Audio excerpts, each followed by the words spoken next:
There we go. That never gets old. How's it going, Carl? Actually, good. I'm looking forward to the beer list today. Like, usually I go with something like kind of generic for this shit. Mm-hmm. But there was a new Czech one I found that looked kind of interesting. Which is this? Well, like, I've had a lot of Czech beers, but I've never had dark Czech beer before, weirdly enough. And this one is called Kozel. Hmm. Probably a dark lager of some kind. The Czechs don't do ales. Yeah, I was gonna think. Whenever I think of like good beer, Czechoslovakia is never what came up, or Czech Republic, or whatever they call it now. Which war are they on? 3.0? I don't know. Well, Czech beer is actually pretty. They actually have like one of the best pilsners in the world. Really? Or I think even the original pilsner is from the Czech Republic. Okay, that's kind of cool. Because the original Yeah, Canadian no, to me, every Canadian knows there's this Pilsner that everybody knows. It's got like a green can with red on it. I'll see if I can pull up and pull a screenshot. It's like the most nostalgic shit ever. And I don't even but think it had a like brand name. I think it was just called Pilsner. Oh, there it is. yeah, Oh, so it like is. pilsner or Kel is the original one. Never mind. Apparently this is Czech. Here, I'll put the image up Even here. bu- You're going to love this. Screen share. don't share the porn now. No, no, no. Who watches porn at 9 in the morning? There it is. So every Canadian's dad drank this. Oh yeah, But I just looked into it, and the first thing on the wiki said it was like Pilsner from the city of Pils. Like, this is actually Pilsner beer. Like, you know what I yeah. mean? Czech beer. So, fuck, who knows? Yeah, That's too there's funny, actually though. a city called Pilsen in the Czech Republic. Yeah, apparently that's where this one's from. So that's just something I didn't know. Even Budweiser is actually it's originally a Czech brand. Really, I thought that was German. No, and the funny thing is, like the American Budweiser tastes like piss water, but the original one from the Czech Republic is actually pretty good.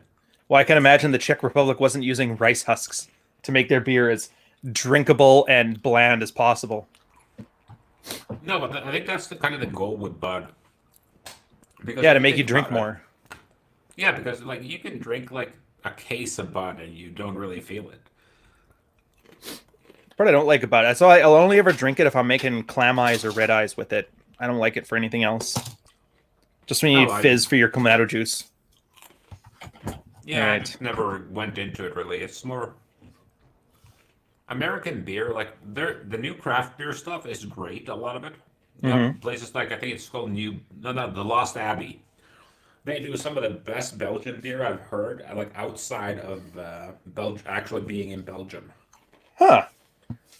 That's something I'll have to get into then. Best I've had is Salt Lake City. They actually had like a little mini brewery, and I was stuck there, and I'm like, what else am I gonna do? Convert?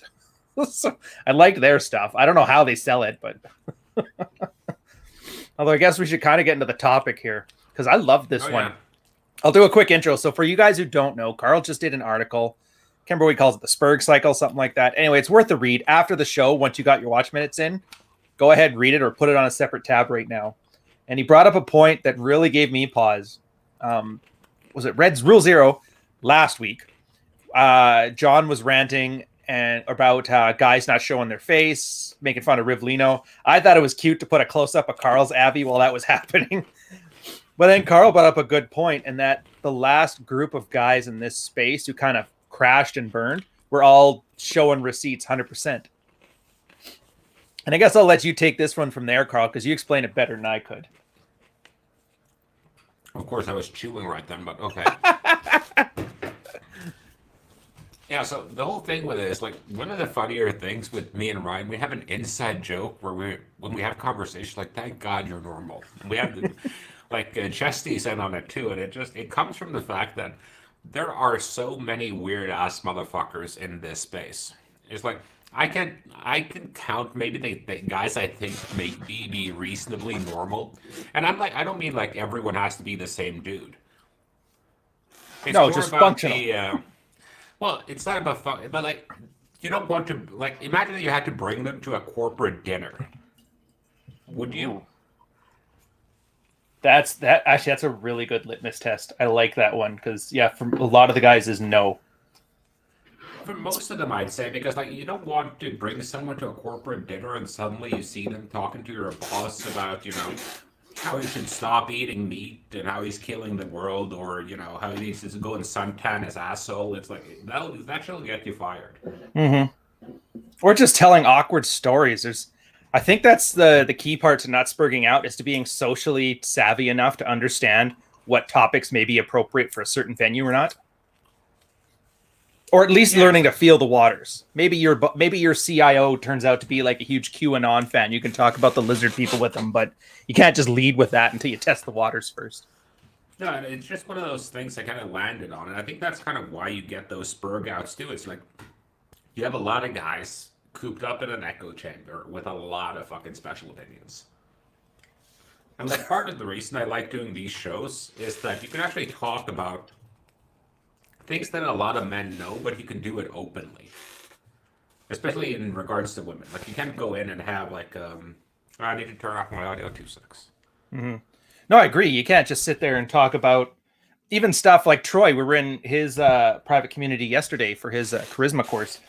Me just telling stories of like how my female roommate and friends were good wingmen or bad wingmen. You can't just talk about that stuff normally. You can't bring that up at work. You got too many personalities. I think that's the thing. If you catch a couple simps or a few guys that maybe are struggling in their marriage, the last thing they want to hear about is you slaying poon on the weekends. And they're probably going to end up resenting you for it. Yeah, is the mic better now? I turned up the gain a little bit. Dude, it's perfect. Am I quiet now? No, I think you're good. All right. Just mute yourself and you'll be fine. Well played. Thought you were going to go straight for the Unabomber jugular here, but you went subtle. I like it. No, why would I do that, man? I mean, I think you're more Zodiac Killer than a Unabomber. You know what? I actually like being called the Unabomber more than Roosh. Yeah. At least he wrote something. I'm guessing Roosh is more the shoe bomber. Yeah, well, so we're saying, like, would you bring a guy around, like, coworkers? Yeah, coworkers, where you bring them around your friends. Like, every guy's familiar with, like, the girls you bring home to see mom and dad, or the girls you, like, meet your friends. Mm-hmm. But I don't think a lot of people are actually thinking about, like, would they bring this dude around my buddies? Because if you have a special niche interest of some kind, it can be really weird to bring a guy from that space into, like, your normal friend space. Oh, God, yeah. Actually, here, funny thing on that one. My buddy Chris, who I write about in the book, Fuck Files, Amazon today, blah, blah, blah. He actually wanted to get an advanced copy of this. A typical guy. He's like, I love you, buddy, but I'm not going to pay full price. So I give him an advanced copy of the thing, and he starts reading. He goes, it's neat because, like, he and I sailed around the world together. We know each other about as intimate as heterosexual men can. Insert Navy joke here. But he's like, yeah, I didn't know any part about your life, like with picking up girls or any of that stuff. Like, I had no idea. And he's reading it now, and he goes, like, this is actually kind of hilarious. Plus, he finally got the real story about when our coworker's fiance interrupted her husband's stag to hang out with me. So that was always good.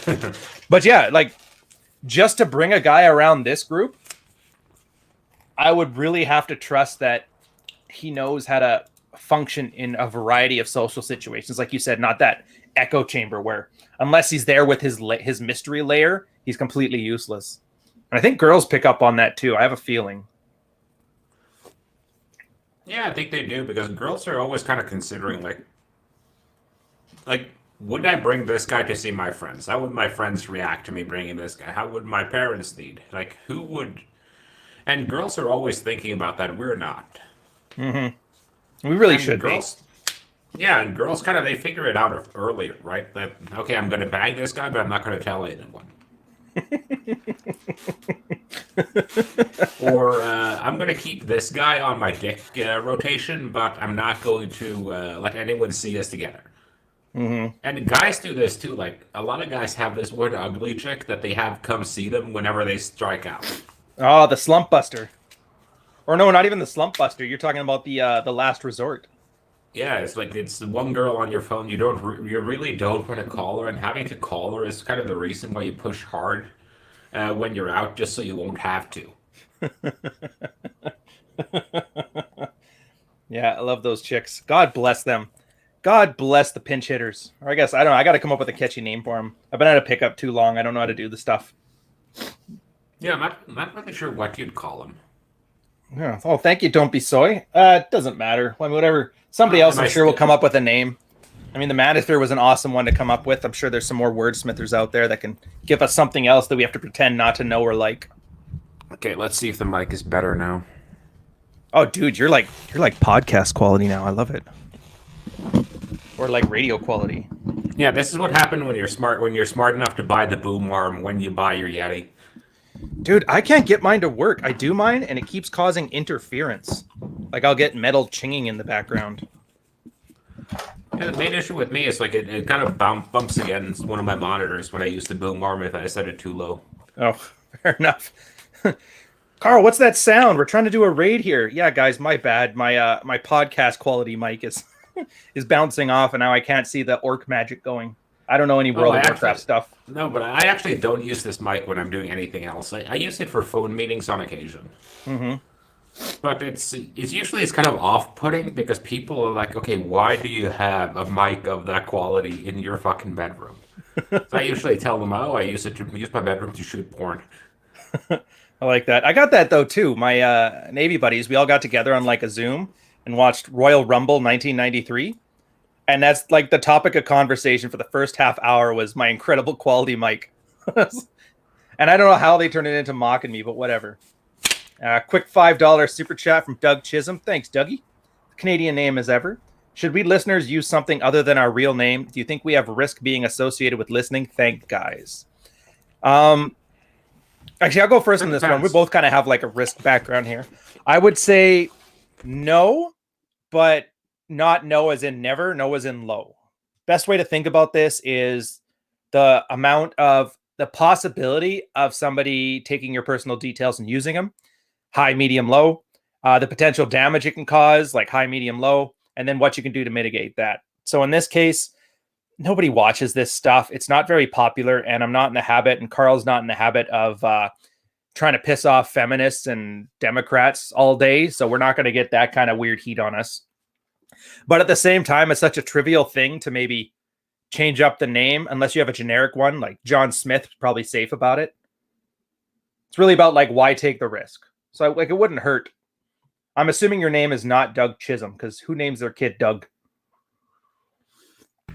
I don't know. My take on this is just like, who cares, man? It's YouTube. Like I use a fake name on YouTube, but I use a fake name here too. But I use one on my real YouTube account too, just because like if you really want to troll people on YouTube comments when you're bored, do you really want that to be under your full, real, God-given name?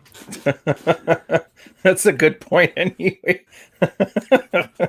But like, I think that's why I kind of like doing this show with you because like you're Canadian, I'm from parts unknown, and so we get like this America free zone, man. It's so nice. Yeah. Well, I don't want to slag on Americans, but you're right. It's something about extreme. Like America always has to be extreme. We couldn't just have a podcast here, but we'd have to be like, "Yo, what's up?"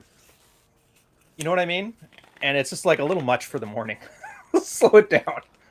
Tune down, America. Turn bald eagle down to just like eagle. I'm happy with that. Yeah, turn the M16 down to like a Glock 9. That'd be good. Now this man knows security. Yeah, yeah. I like the one Peppa D's nuts. This is my real name. You guys are all right. All right, back to Spurgs. And whoa, all right, a little bit of self-fluffing with you now, Carl. The one thing I really loved about this one, and I think we talked about this very early on, the content was nice. Like sexual strategy, surviving in life, self-improvement, all that stuff. But the part that I really liked, and I think you really liked too, was that we're just showing guys how to function without being antisocial. Like, how do you have a conversation with somebody? How do you let a conversation ebb and flow and lead off to things without getting angry because we were talking about the globe? Don't be talking about this. And just giving guys an example on how to act somewhat not unattractive, even though that's a horrible way to phrase it. Well, it's kind of one of the things that I kind of annoys me about Twitter because everyone is about the brand now. And they're either one-note morons, ADHD idiots, or they're the kind of guy who just jumps from one thing to the other. Like some people have a theme, like they're into all kinds of new age shit. Right. Some guys are like they keep pounding one thing, like just eat meat, just eat meat. Like if they do a tweet without having the word meat in it, you'd think someone would shoot them. Oh, the carnivore guys. Yeah, the carnivore guy. Well, it's the same thing with the vegan guys, though, right? It's like I had a guy, like I used to talk to him a lot, and he was like a really switched on guy, smart guy, high IQ, successful, but he was really fucking militant about veganism. Oh, And like, I that's don't not really vegan. care if some, no, but I don't really care if someone's vegan, but just don't keep blathering on about it. I agree. Like, there's got to be more to you than that. I hate that about design. Oops, wrong. I was going to pull up your blog. Somebody's asking about it. Label. Yeah, it's not even so. Well, it is that. I don't get why people think the branding thing that way works well. Like, maybe it does work well, but I find, me personally, I don't engage with like just 100% brands. I don't like it. It's like when I see a thing for Philadelphia cream cheese and then people are like commenting on the advertisement. It's like, what the fuck are you doing? Why? Nobody's talking to you. You're just having a one-way conversation. And people seem to like that, which is completely antisocial to me. I Yeah, much like the prefer to one be thing an I wouldn't. anti-brand. Well, I always view Twitter as not like that's not a brand building platform for me. For me, that's more of a way of it's where I go when I need to talk shit, where I need to have some fun with people who read my blog, where I kind of network with the rest of the guys who are producing content within the same niche. Yeah, But you're a I human think being Twitter on the is platform. but I think Twitter is the biggest fucking problem because like you get these I think the brand guys are going to be a big fucking problem, man. I don't know. You And haven't I've seen seen Redditors. Oh yeah, I've been on Reddit too, man. But I mean, Yeah. Reddit is like, I mean, Andrew Tate was right when he said that I've never been on Reddit because I've had sex. It used to be much better. That was the problem. It attracted a bunch of guys like us who have like a hobby that they like just a little bit too much, and it's hard to find people that are that into it. So it gets all them together, but then it just started getting big, and it has the same problem everything does: regression to the mean. Even TikTok, it used to be girls lip syncing and cosplay, and now it turned into like 20-year-old college girls just ranting about their day in a non-stop stream of consciousness in over 17 parts. Yeah, well, it's the same thing with Twitch too. Like Twitch started out as a platform for people to stream games. Mm-hmm. And then all of a sudden the hosts figured out that the guys on this platform are really fucking thirsty. So if we go on here and we play Call of Duty with in our bra, we can make a good amount of money. And then suddenly all of them are back there. But like with me, it's like I get equally into like all my hobbies and I'm kind of obsessive with it. So I'll get really deeply into something for like a while. Yeah. Then I'll dial it back. So you get that quick learning period done. So you go from being like a novice to being decent at something, and then you can kind of dial it back. And I think I did some articles on time management at one point where I advocated doing the same thing. Like you go hard for like the first 3 months or something, then you dial it back, and you can just chill and coast on your laurels, so to speak. True.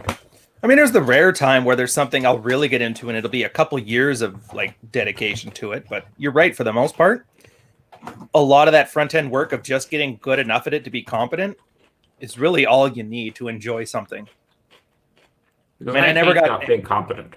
Yeah, I hate that too. Even the Navy, when I was out and I was like totally checked out, I'm like, dude, I hate this place, but I also hate being considered to be a bag of hammers. So yeah, I'm still showing up to do my job. I think that's how they catch you. Get you in that mode for long enough to knock up a shack rat, and then, well, you got to take care of your kids. You might as well stick around. Yeah. Damn those guys. Shack rat, is that like one of those base hosts in the States? Yeah. Oh, is that what they call them? Yeah, here they called them shack rats because they always, scurry about during the night. Then you turn on the lights and they all scatter on their walk of shame. Yeah, like my favorite was the pentopotamus. That's my favorite term ever, I think. They turn into dependopotamus once they hit the PMQs. Oh. Dude, that's one of those things I like. You know how simps and all that stuff make it in the mainstream? If nothing else from the military makes it mainstream, I want it to be the dependopotamus. I really do. I want PewDiePie to have an episode on dependopotamus. And I think Well, he is could. that pretty mainstream already? Among military, but only what 2% of Americans or Canadians have ever served or know anybody who has. It's kind of minority. I don't know. Maybe we'll ask somebody. We'll ask people on Twitter. We'll run a poll, see if it actually know this stuff. No, because for me that was always like a great example because that's like the most unadulterated version of like a female who just latches on because they start off as shack rats, then they finally get that guy who's dumb enough to lock him down, Mm-hmm. and then they turn into a dependopotamus. And the military is real hard on divorce. They really don't want people to divorce when you're in the military, man. Oh yeah. Here, I spilled coffee in my shirt. Can you carry the thing here for just a minute? Yeah, but bring back a better shirt. Yeah, that's Ryan for you, man. I'm the one drinking, and he's the one spilling shit all over the place. The thing I wanted to talk to you about today was just like trying to be a normal person because a lot of the time what we talk about in this space is how to become exceptional in a given area, like weightlifting, talking to girls, money, whatever. And you can't do that at the cost of being normal because being normal kind of helps you pass in various areas. And I think that's why a lot of guys are like, I want to start a red pill club in my town so I can just talk to other red pill men. Of course, red pill clubs tend to escalate a bit because then you start off, yeah, I'm red pilled about women. Then it's like, we have to become red pilled about society. And then we have to get red pilled about race and IQ. And then we have to get red pilled about the deep state and the Federal Reserve. And before you know it, you're stuck at some kind of compound deep in the forests of Maine, practicing for when society's collapsing, and that makes you decidedly not normal. And it's probably I call that pulling a Jack Donovan, basically. I like that phrasing. I like the guy, but yeah, you're all right. The cabin in the woods thing. You know what I think it is, though? I think it's everybody has that need to one up each other and that bravado. Yeah, well, I slept with 3 chicks. Well, I slept with 20. Well, I only sleep with 9s and 10s. Well, every one of my girls has my name tattooed on her forehead. Oh, yeah? I got you beat. I sent mine out on a Tinder date. What do you got? And I think that escalation, and that's kind of how PC culture started, which is the ironic part of it. Like a lot of these guys in this space, for the most part, are angry that they have to like subdue general masculine banter because it's not politically correct, and people are getting fired because of it. So they make their own space, and they go down the exact same path. Are you eating celery again? Carrots. Oh, I hate Yeah, this. it kind of sucks. But anyway, where was I? No, I think you were right in that. The escalation, it just started. Like, when you started with the manosphere, like, David D'Angelo is one of the first guys I think I heard talk about, like, general aptitude. Mm-hmm. Because he had this, I think the name of the DVD series was Deep Inner Game. And he goes through a lot of these things like, okay, these are good genes. This is how you can tell what good genes are. This is how you wash yourself properly in the shower. This is how you. This is the kind of soap you need to get that girls appreciate. And so on. And all these kind of little things that you need to do to become more than just a guy with a good pickup line. But at some point, we dialed all of those to 11. So instead of like Tucker Max at one point, someone asked him, like, what do you wear? And he was like, I wear the same generic shit every other guy does. T-shirts, sweatshirts, Brooks Brothers shirts, khakis, jeans, whatever. And then suddenly that became like, oh, you have to wear this stuff. You have to wear this stuff. And that escalated. And suddenly a guy needs to have a wardrobe that looks like it belongs on a Hollywood set. Oh, I know. It was like being generally in good shape. Well, it started off as don't be a fat fuck. Mm-hmm. And then suddenly that goes from being, okay, just be within the mean. Like be 15% body fat. Have some extra muscle. And then suddenly that becomes, well, if you're not fucking jacked with a 6-pack, you're fucked, bro. And then it had to be your bone structure had to be perfect. And then, yeah, it keeps escalating into this weird, unobtainable, and I know this sounds chick like that, unobtainable beauty standards, but it's just like that. It's the same broken men raised as broken women. Because not only are girls doing that with supermodels, but guys are now doing that with like Giga Chad. It's damn embarrassing. Yeah, and I think that's kind of the interesting observation there is that they've actually taken what women raised them to do to the extreme.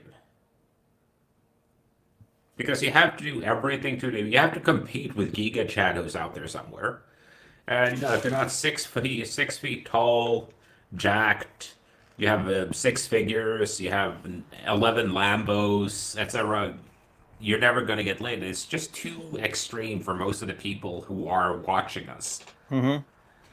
Like most of the people who are watching us, I mean, I'd be happy if they got a decent job, showered once a day, wore clothes that actually fit them, and went to the gym twice a week.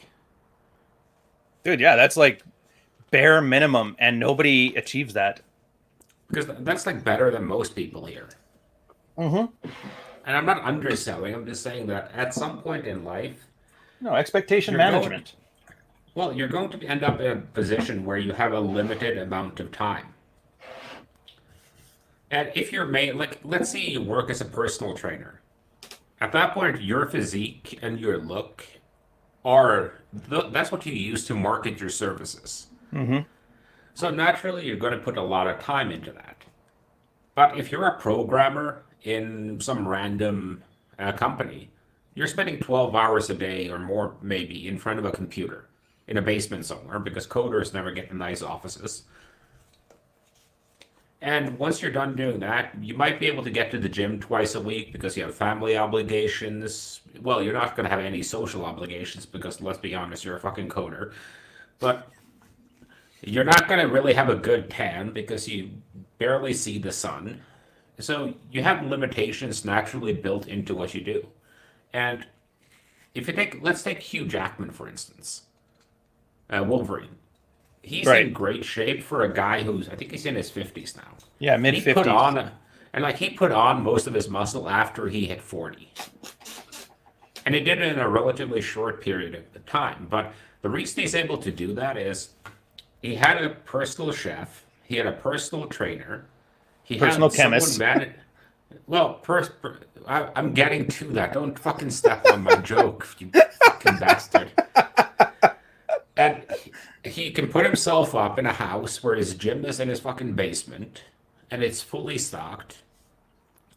And all he has to do is more or less be there. As long as he's in that house, all the other people will more or less do anything except lift the weights for him. Mm-hmm. And at the end of the day, he has a ton of chemistry. Like he has, like you said, a personal chemist. And he has like 100 million paycheck saying that if you can do this for 12 months, you get 100 million. If you fuck this up and get fat, you're not getting 100 million. Or another job.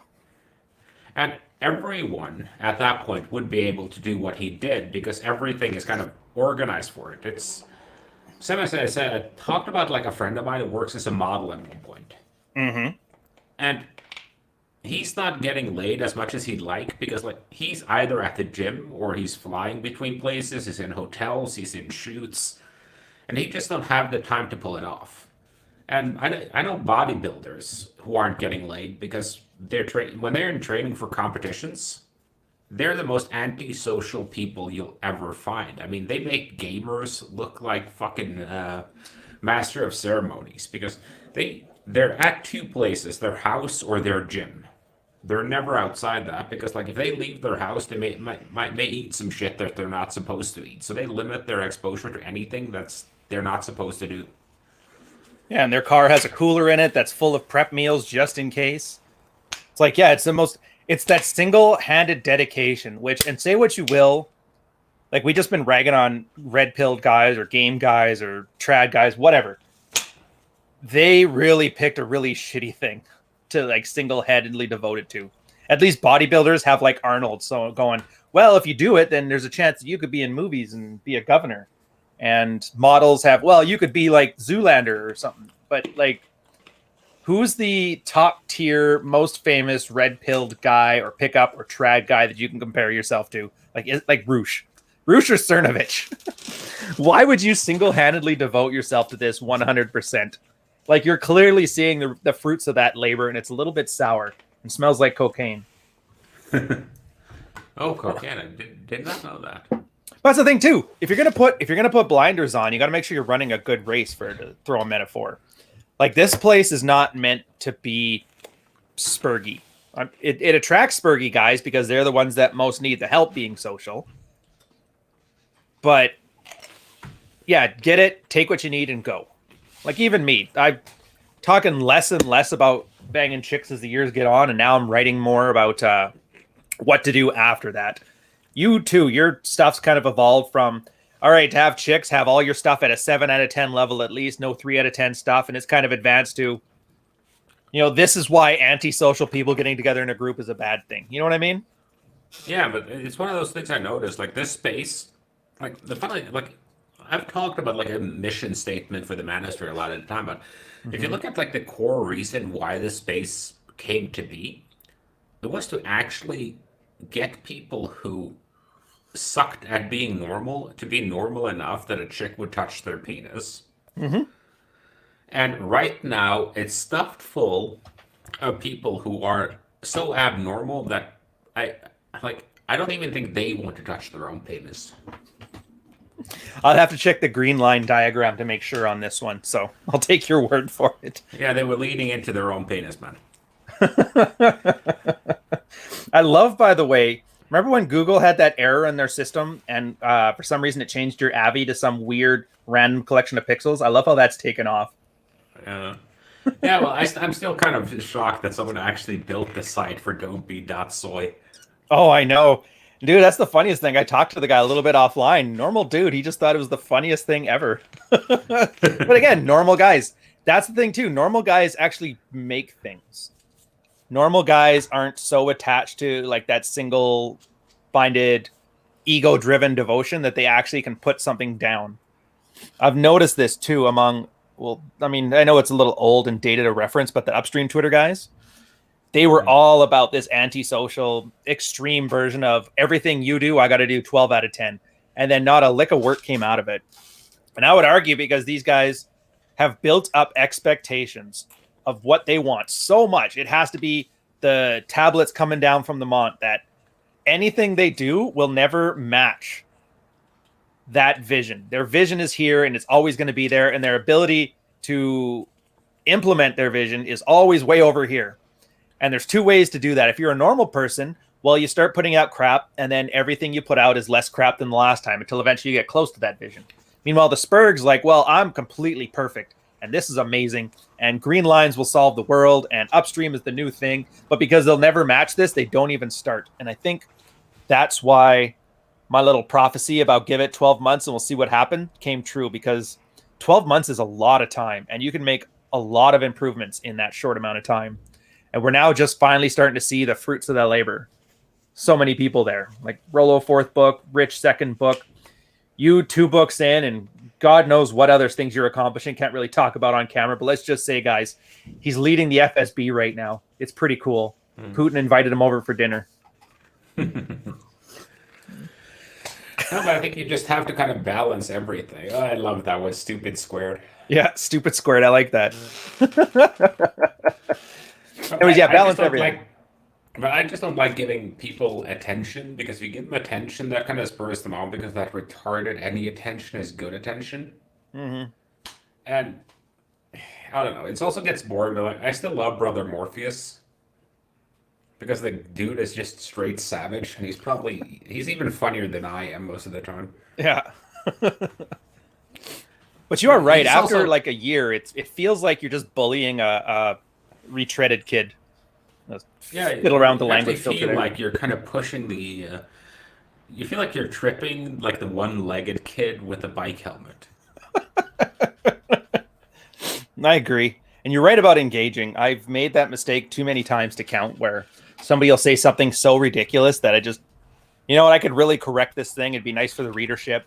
And then the guy takes that as somehow a justification that we're on the same level, just on different sides of the same coin. And I'm like, no, that's not it at all. And then naturally, because it's me, I just get straight savage on him. call him a prick, and now it's like then he gets high and mighty. I've noticed that high and mighty always seems to be like the go-to response when somebody's getting called out for stupidity. You ever seen that? I'll use my approach now is like I kind of tried to get banned for a while, and like I've done everything I can to like lose followers. Did you grew like 3 grand in that time? Yeah, like I blocked all new followers, and I had to stop doing it because my follow requests were actually outpacing the unfollows. It was fucking exhausting, man. I think, do you still have, or did you get rid of it? I forgot. Does your Avi still have the purge sign on it, or no? Where is your damn account? So do I have that? Yeah, I still have the purge sign on it. Nice. Yeah, if you guys don't know, that's where his purge thing came from. It was right around the time that it wasn't quite so much like cyberbullying, and it was still cool to rag on guys like Socrates and that. And yeah, you went for that purge thing. By the way, I found out I'm petty as hell. Do you know, like, I have like great joy in just going to Amazon and looking up all the books from everybody in the sphere and like seeing where I rank in the pecking order. And when I see somebody who talked trash like last week and then I see he's 20,000 lower on me, it makes me smile. Does that make me petty? No, not really. Being petty would be like screenshotting it and sending it to him. Oh, you shouldn't have said that. I never even thought of that. You're always better at me at being petty. Yeah, well, I usually did that with all the guys who are like, you don't show your face. Well, where's your fucking book? Mm-hmm. Oh, yeah, what was that? I don't know if you even have it pinned, but it was your rant where you were saying everybody's like, show your face, show your receipts, and then you kind of listed off. I got 2 books, 4,000 posts of at least 2,000 words, done this much work for this many people. Like, F your face. What's your face got on that? Well, Rivolino could fuck it. Mm. Oh, that's the other part that kind of gets me about spurginess. And this is like the self-interest part. And for you guys too, because let's face it, we had the guy, like the first question we had on here is, should I be obscuring my name? So the understanding that there's a part of this, you have to be kind of, I don't want to say ashamed or embarrassed, but it's got that same vibe to it. Because like what happens? Somebody will, and this is how come I blocked and muted almost all of the Manosphere, with the exception of like you and like the Rule Zero guys. Because some idiot will say something stupid at like 6 a.m. And whoever says the stupidest thing gains traction.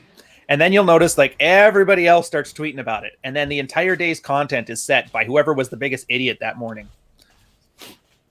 Like the green line is the perfect example. And I obviously fell for that one too, because only the truly stupid things end up making it to my timeline when you guys send them to me in DMs. But yeah, so his thing was that. And then, a YouTuber caught on to it, which is how I found out about it. And he's like, yeah, have you seen this? This is ridiculous. Then all of a sudden, all the brands are like, I'm pro green line, I'm anti green line. And that was it. And I hate the idea of guys in this space talking about being, I'm an island, I want to live in a cabin in the woods. Meanwhile, they're taking their direction on what to talk about from goofballs on Twitter. It just seems very inauthentic, to use their words, which makes sense why they harp on inauthenticity all the time when it's clearly their MO. Well, I've just become very, very careful with who I actually do stuff with and who I engage with. Mm-hmm. Just on the basis that, like, I'm fully anon, so it's not like a big deal to me in that respect, but it takes very little because suddenly someone is hopped up on some substance late at night and they tweet something stupid. And then suddenly someone in the mainstream media catches on to it. And then suddenly they, instead of like letting it die, they follow the Vox Day strategy of doubling down on it. Mm-hmm. And suddenly you have some dude who you were on a podcast with for like a year and a half, dropping N-bombs in front of Congress. And that escalated fast. It's just like you look retarded by association. So you have to like trust that people have the capacity not to be retarded. Yeah, over the long term.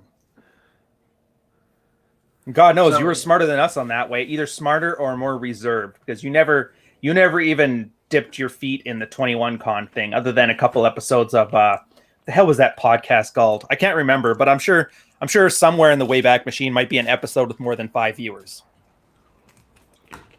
No, it wasn't a bad podcast either. It was just I'm really reserved because I've had dealt with that in my personal life. I've dealt with like getting involved with the wrong people.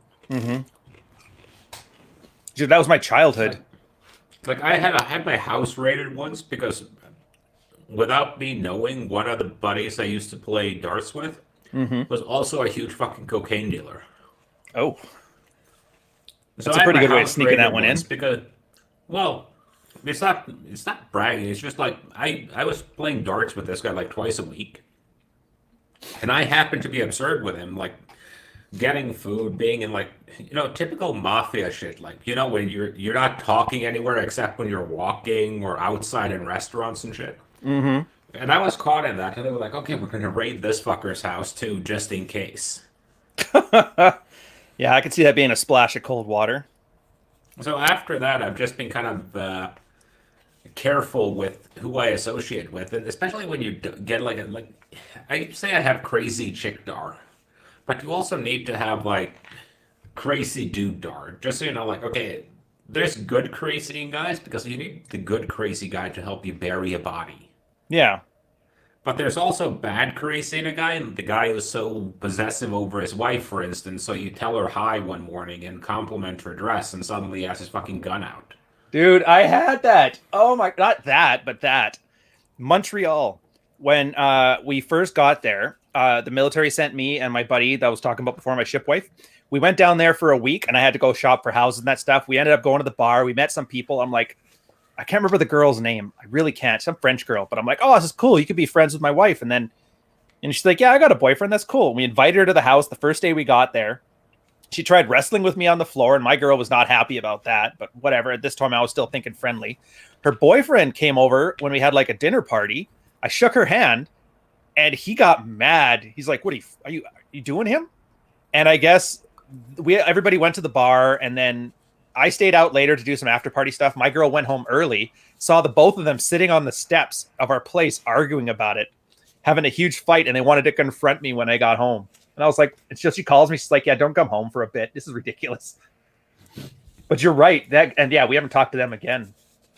And I've had that same story too, where like I didn't know when I was a kid, we always had like quads and stuff on the ranch. It turns out they were all hot. My stepdad used to do some work for the Angels.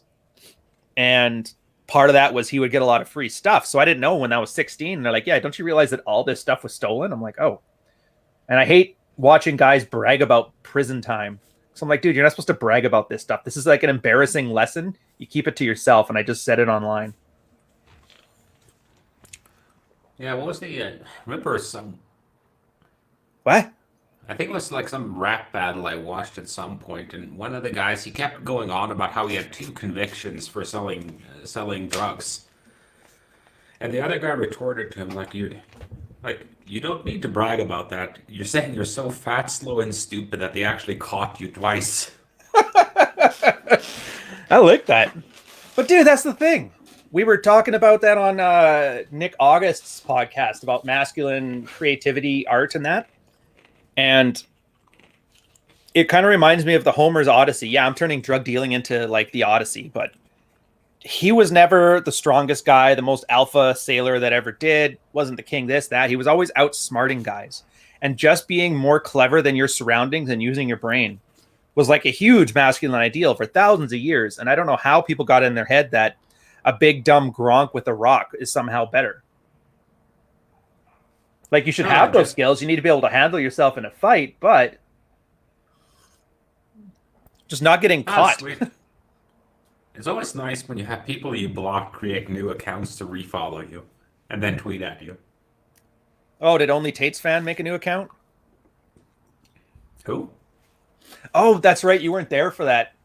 So you know how I blocked Tate last month once I saw him working with a bunch of people that were tied with Anthony's thing. So I'm like, all right, no working with goofballs and no working with people who work with goofballs. So I'm like, just block it and move on.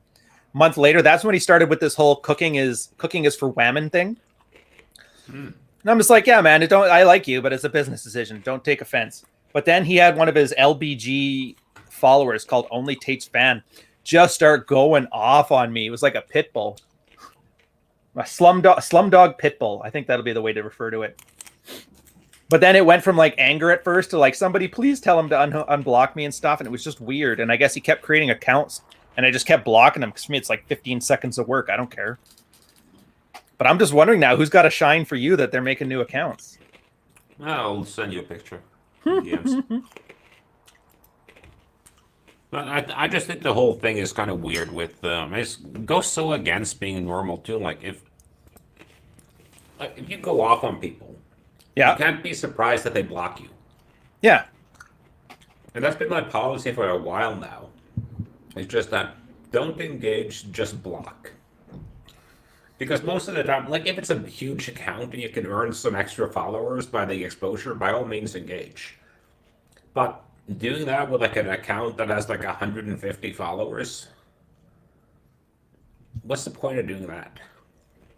Dude, and I wish I was consistent with this. I do make that mistake now and again because sometimes it's just too clever. A quick side note though. Yeah, so it turns out Harry. Oh. That took me too long to catch your game.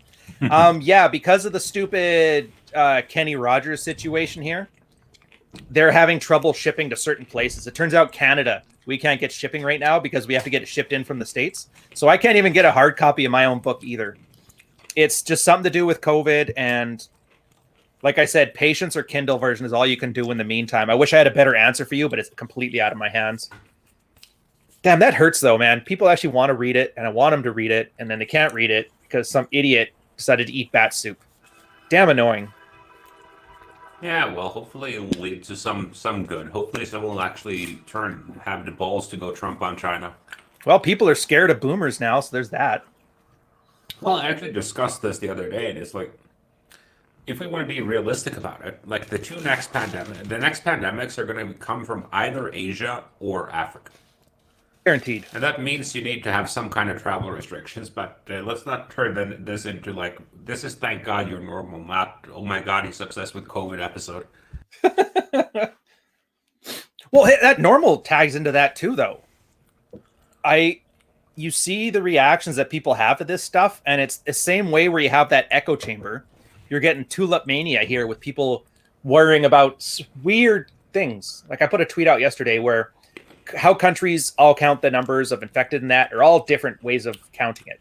So none of the numbers are apples to apples comparisons, but you get one goofball reporter in the morning saying, you know, Italy is worse than this, ranking them like it's a tier list for Street Fighter. And then people start freaking out and putting 7 masks on their face. This is the part where frame kind of matters with this avoiding the Spurg wave, where you have to have enough frame to not be swayed super easily because some idiot decides to tweet something out at 6 a.m. And yeah, it's just about a place about, you know, picking up girls and not being a slob your whole life, but it kind of carries over to the normal world.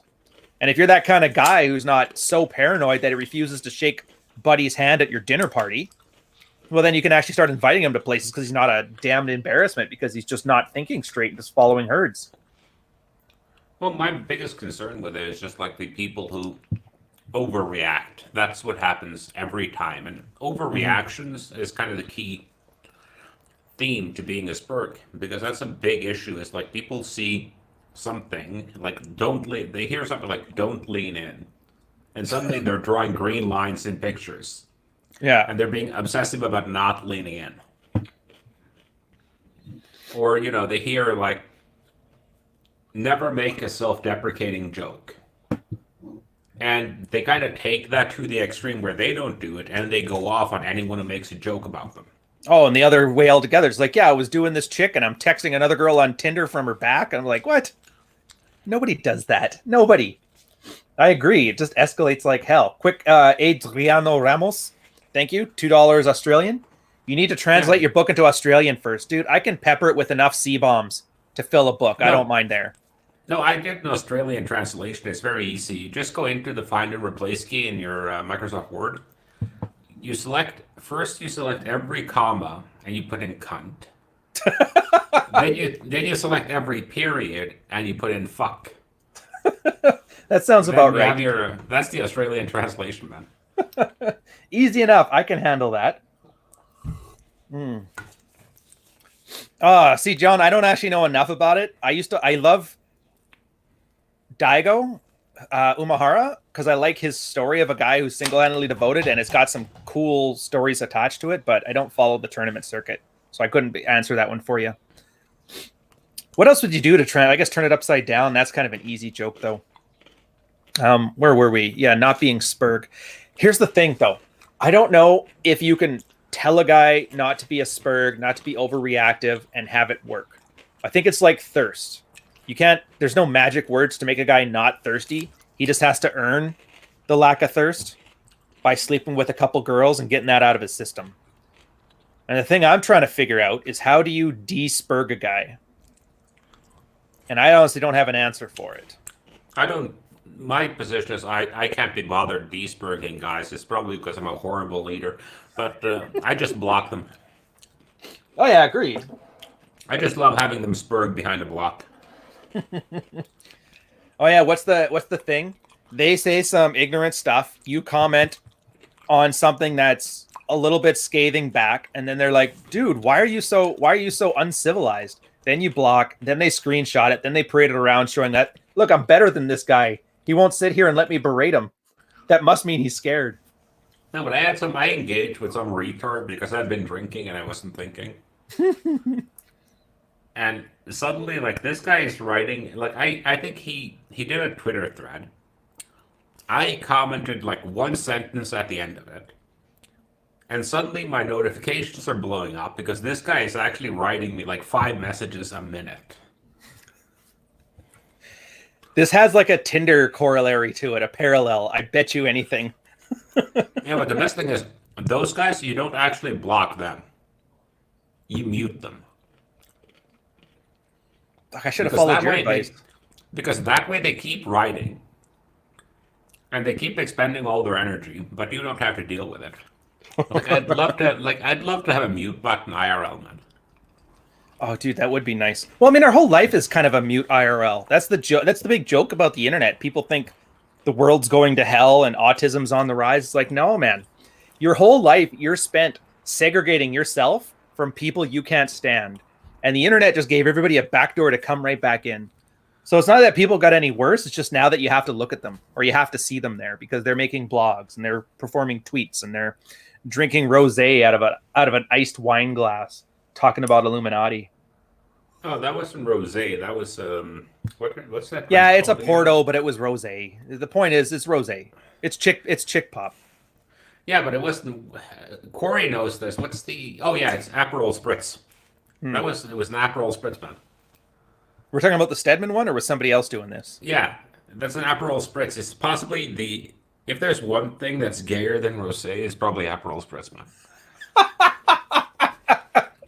I gave him too much credit. Oh, sad is this.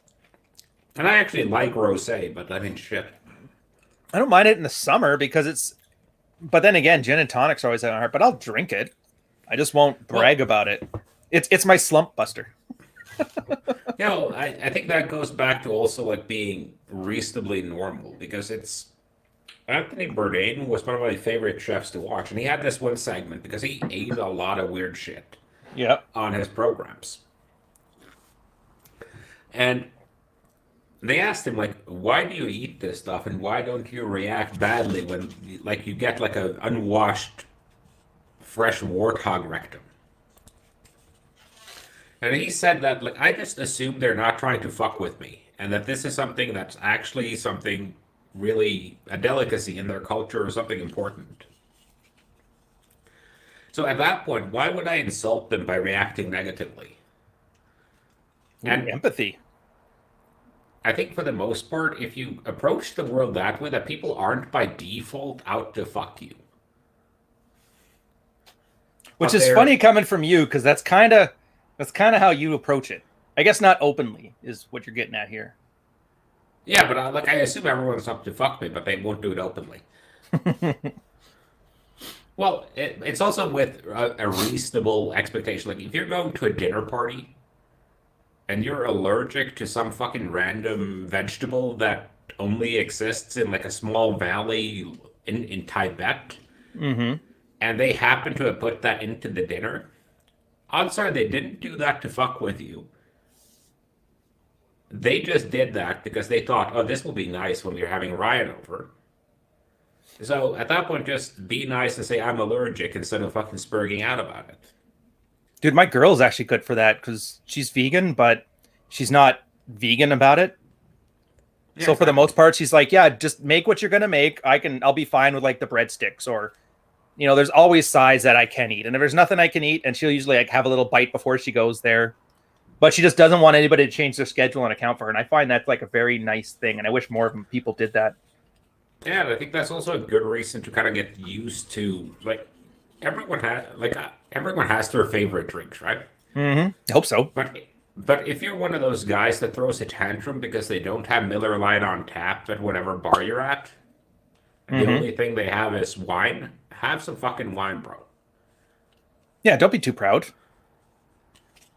It's just about being Well, it's the symbols. openly. I think people are more worried about the symbols than just enjoying themselves. And they forget that being aloof about what your symbol, like what you're signaling, is actually a stronger signal than, well, for example, the Miller Lite truck nut masculinity we've been ragging on for God knows how long. If you don't own a truck, if your logo isn't an axe, and if you don't have the scent of leather on you at all times, you're not a real man.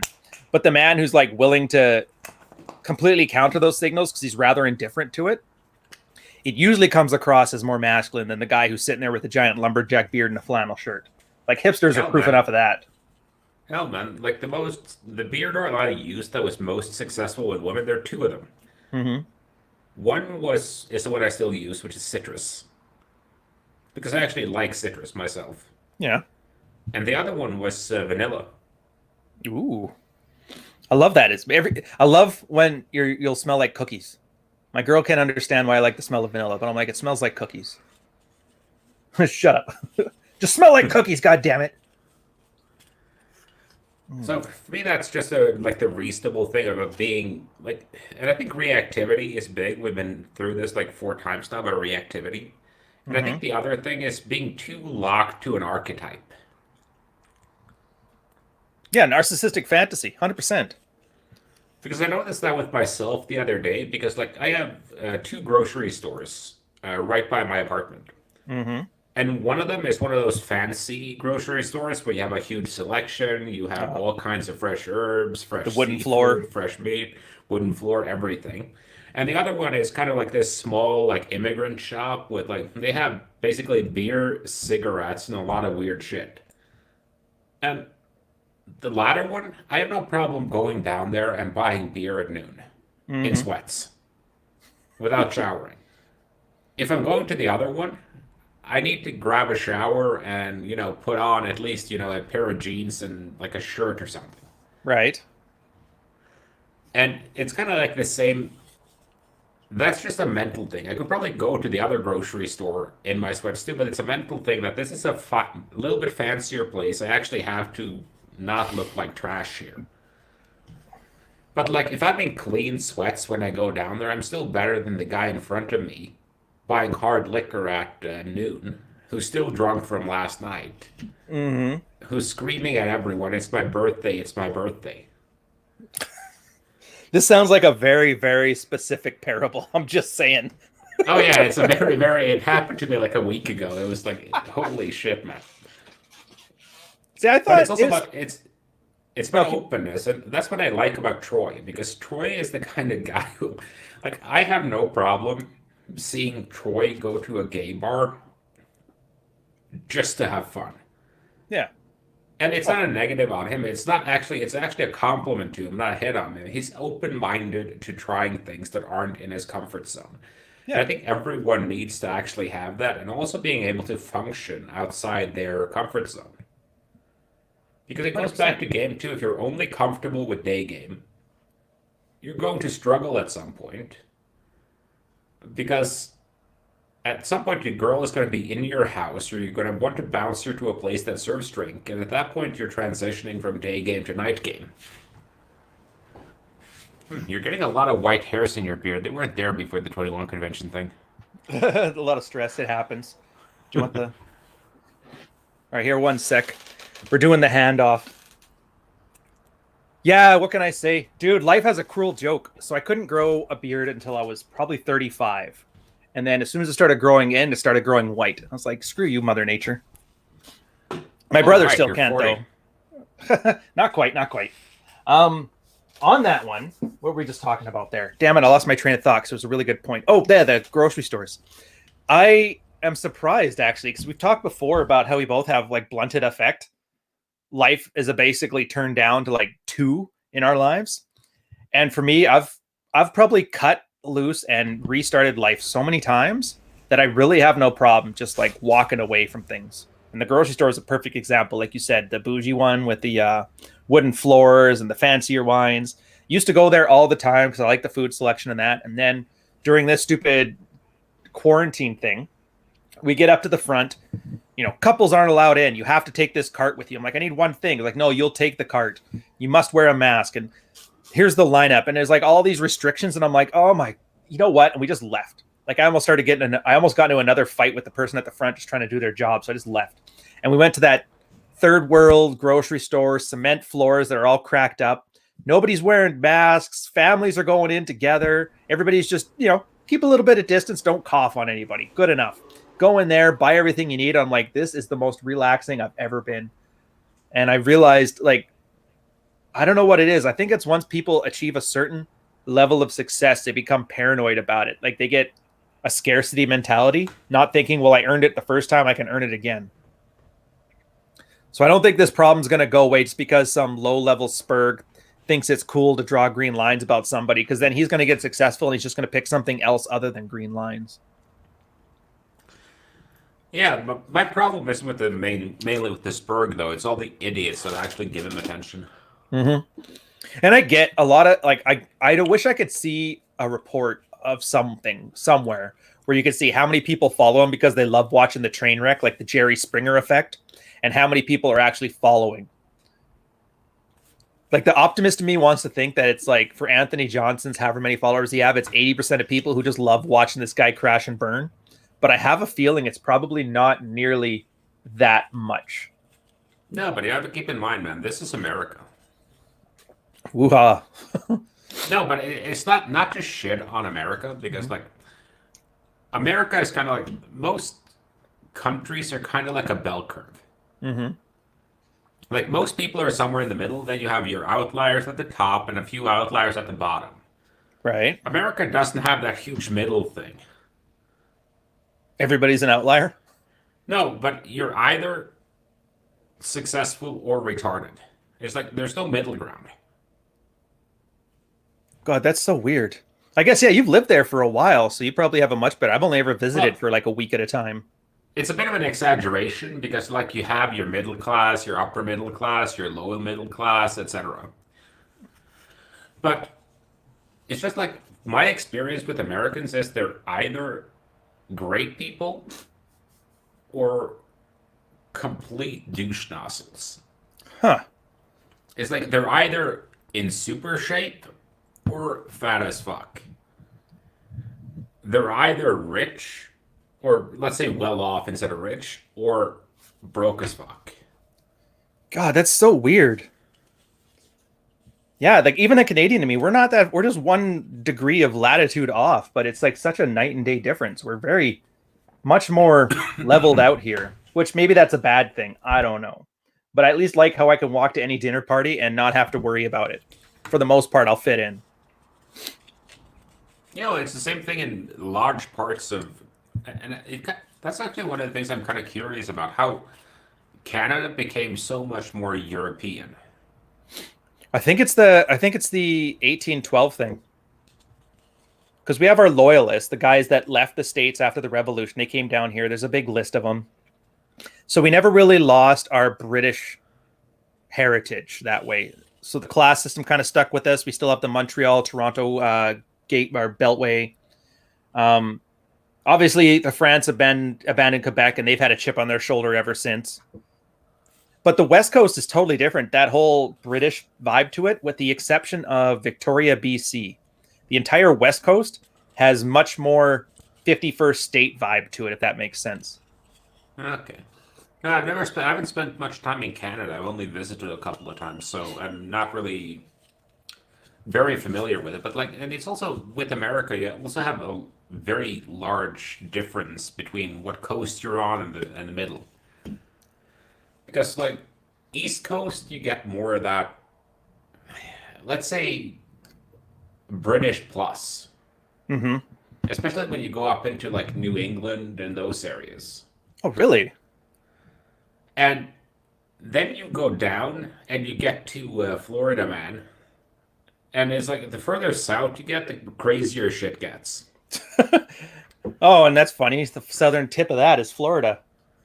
Yeah. So, well, Florida is just insane. I've been there a few times, spent some time there, and it's just an insane fucking state. It's like like half the state is fucking Cubans, and everyone is armed and ready to shoot. It's like it's the only place where you'll see chicks in like dressed like Daisy Duke in a metropolitan city. It's like Florida is like this weird mix of the tropics with rednecks. Oh, actually, that kind of gives it a lot more sense.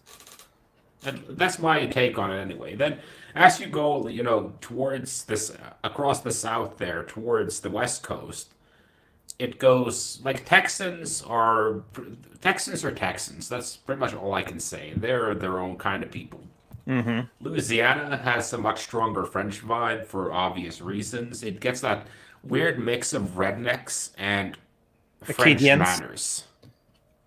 Well, let's say Well, you get a Acadian, lot of not quite French. The French are very adamant about like being purely Québécois or purely Francois.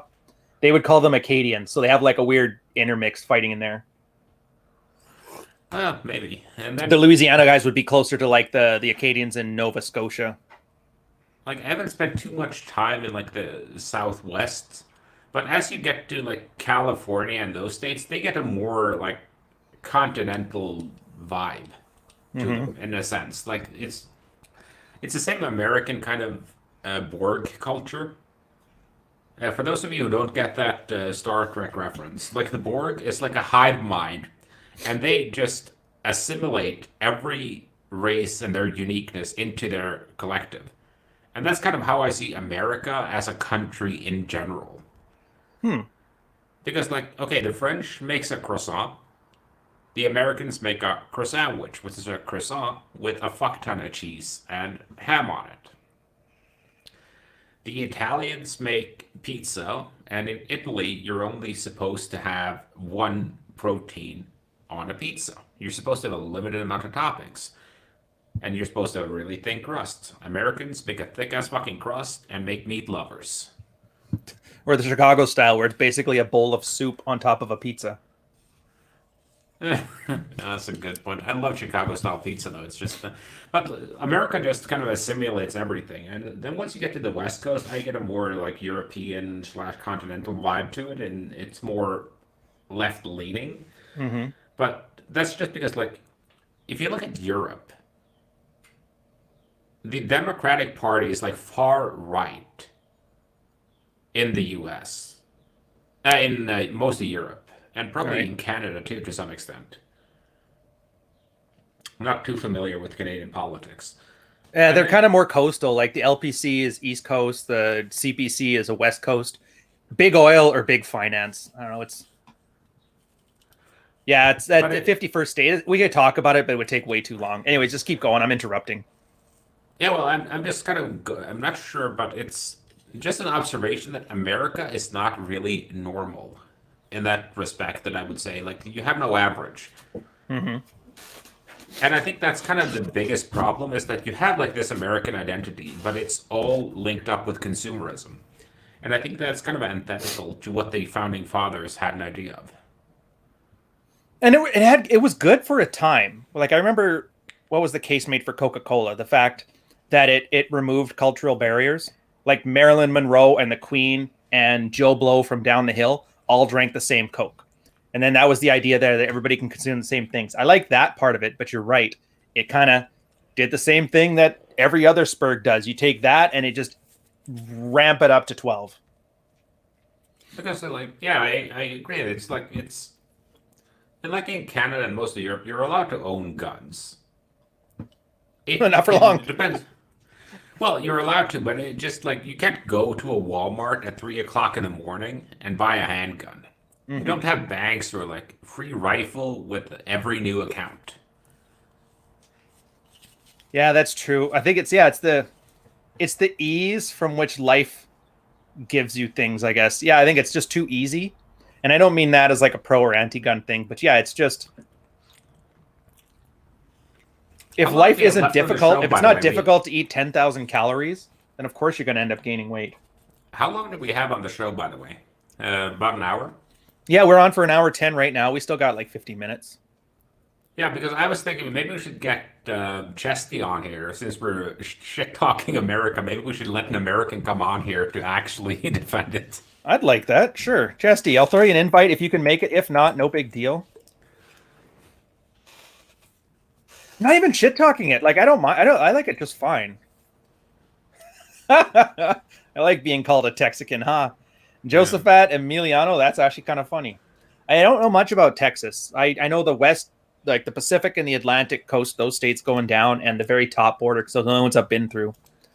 Yeah, it's not even, I don't even think it's so much bashing it. It's just amazed at how small a geographic separation there is between Canada and the States and how large a cultural divide there is. Like that 48th, I always get it wrong. Is it 48th or 49th parallel? Either way, huge difference. Yeah, I just find the entire thing to be kind of strange, and I think that's kind of influenced because like I think most of the guys we interact with in the manosphere are American because I know most of my traffic is from the States. Yeah, 80% And on my most of my YouTube book stats too. sales are from the States. So, and I think that has a way of because they always do shit in like the most extreme way, and they always go for like the most extreme counterpoints because it's become a very divided culture, so to speak, in Mm-hmm. my estimation. And they seem to Because like yeah, it. well, it's like some guy said at one point in America, you have no poor people. You have millionaires and disenfranchised millionaires. And I get that too. Like from an optimistic standpoint, it's better to be thinking of yourself as like I can make it as opposed to like, eat the rich. But you're right. I think it's the subtlety is missing. And maybe I don't know if that's cultural or if that's like objectively good or bad, but just being able to understand a concept without having to take it to ad absurdum. I think there's a skill in that, especially when it comes to women and the black pill guys, because that's one of the ways it goes bad. Where if I'm not 6'2", 6-figure salary, 6 chicken tenders, I'll never be able to get any woman at all because 80% of the women in the country are flying to California to sleep with the top 20% of men. When in reality, it's just all you got to do is be better than half the guys in the room you're in. And if you aren't, then find a better room or a different room or just a room where girls are bored and they'll do anything because boredom is an Well, amazing aphrodisiac. well, it's like that old story about the two guys who got surprised by the bear when they were out hunting. Mm. And one guy started running, and the other guy was like, "Think you're gonna outrun a bear? I don't have to outrun a bear. I just have to outrun you." I was thinking of that as like a Bill Burr sketch where he goes, "Yeah, when you do a bear, don't make eye contact, look down, take a step back, push your friend." But it's true. That's the thing that always gets me about. And I'm gonna go on my Rolo rant right now about hypergamy, and it's the same thing. Ramp it up to like 80% of the people in the world are gonna try and sleep with the top 20% of men. It's like, no, dude, those hierarchy things, the Pareto principle, that's very specific to your local.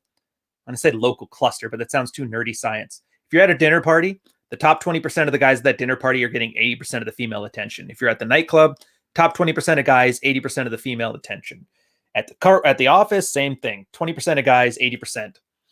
And so I always try to articulate to guys, like, understand the nuance of that. It doesn't mean that the bottom 80% of guys need to just go be neats at home. It just means we live in a matrix society right now where there's millions of hierarchies. And if you don't like the ones that are out there, you can make your own. E-gamers, great example. There's that one guy who ended up dating like a Mexican weather model and then ditched her so he could play more Fortnite because she was too demanding of his time. Video games were like the most unattractive space ever, but enough nerds got together and gave it enough clout that all of a sudden 80% of girls shooting after the top 20% of gamers to the point where Ninja and like Pro Jared are getting all kinds of chicks, maybe a little bit underage in Pro Jared's case, but still. But that's like such an obvious solution that only manifests if you don't take everything to an extreme and you just understand. And I know it's cliched, but you understand the nuance to it. Just make another group. All right, have your hunting group. I think that's also why a lot of simps and very thirsty men, they always try to bring girls into their clubhouses Like, for Oh yeah, example, because then it gives them a chance to be in the top 20% at their own personal place. that's the funniest thing about like the best World of Warcraft guild in the world. It's a guild called Apes. They're basically all like European neats. Well, I'm not saying that as a joke, but like I I still don't find it think funny. like none of them have girlfriends, none of them seem to have families or anything. But they have a strict rule that no girls allowed in the guild. And the reason for it is like girls ruin guilds. Because suddenly you have like if you have a guild with let's say you have 50 guys in there who've never gotten laid, at least like 40 of them are going to want to get laid. Get a couple of girls in there and all are going to be vying for their attention, which is always going to start pissing people off, and the girls are going to use that to get free shit, of course. And at that point, everything just turns into drama and everything just goes to shit. And that it's so interesting that that happens in every male space. And hey, Chesty. How's it going, Carl?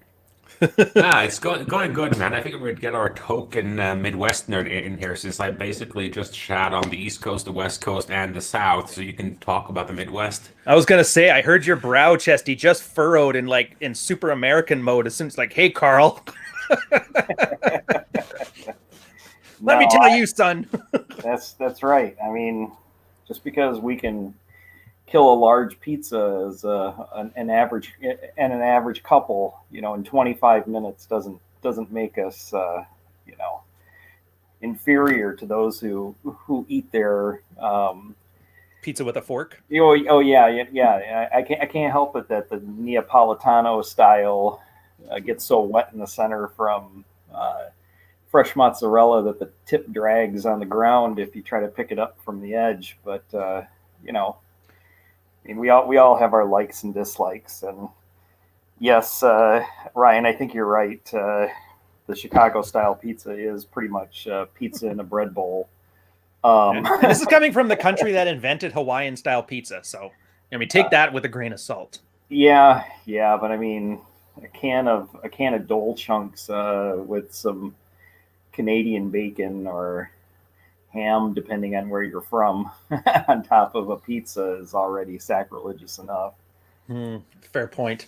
So what's your thoughts then on what we were talking about earlier, where spurging out, amping everything to 12, playing that bravado escalation game is, I guess we can just say, holding guys back, because that sounds much more positive than what I was going to word it with originally.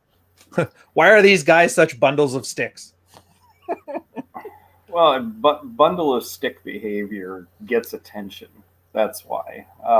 It's the old squeaky wheel gets the grease type of scenario. And I think the more outraged you are at the smallest, pettiest thing, it appears that you're defending not only yourself, but also your quote unquote tribe. And the fact that I have to use the word tribe in 2020 to describe anything anymore is kind of indicative of what I think of the whole situation. I mean, we're not throwing spears at each other. I hope not.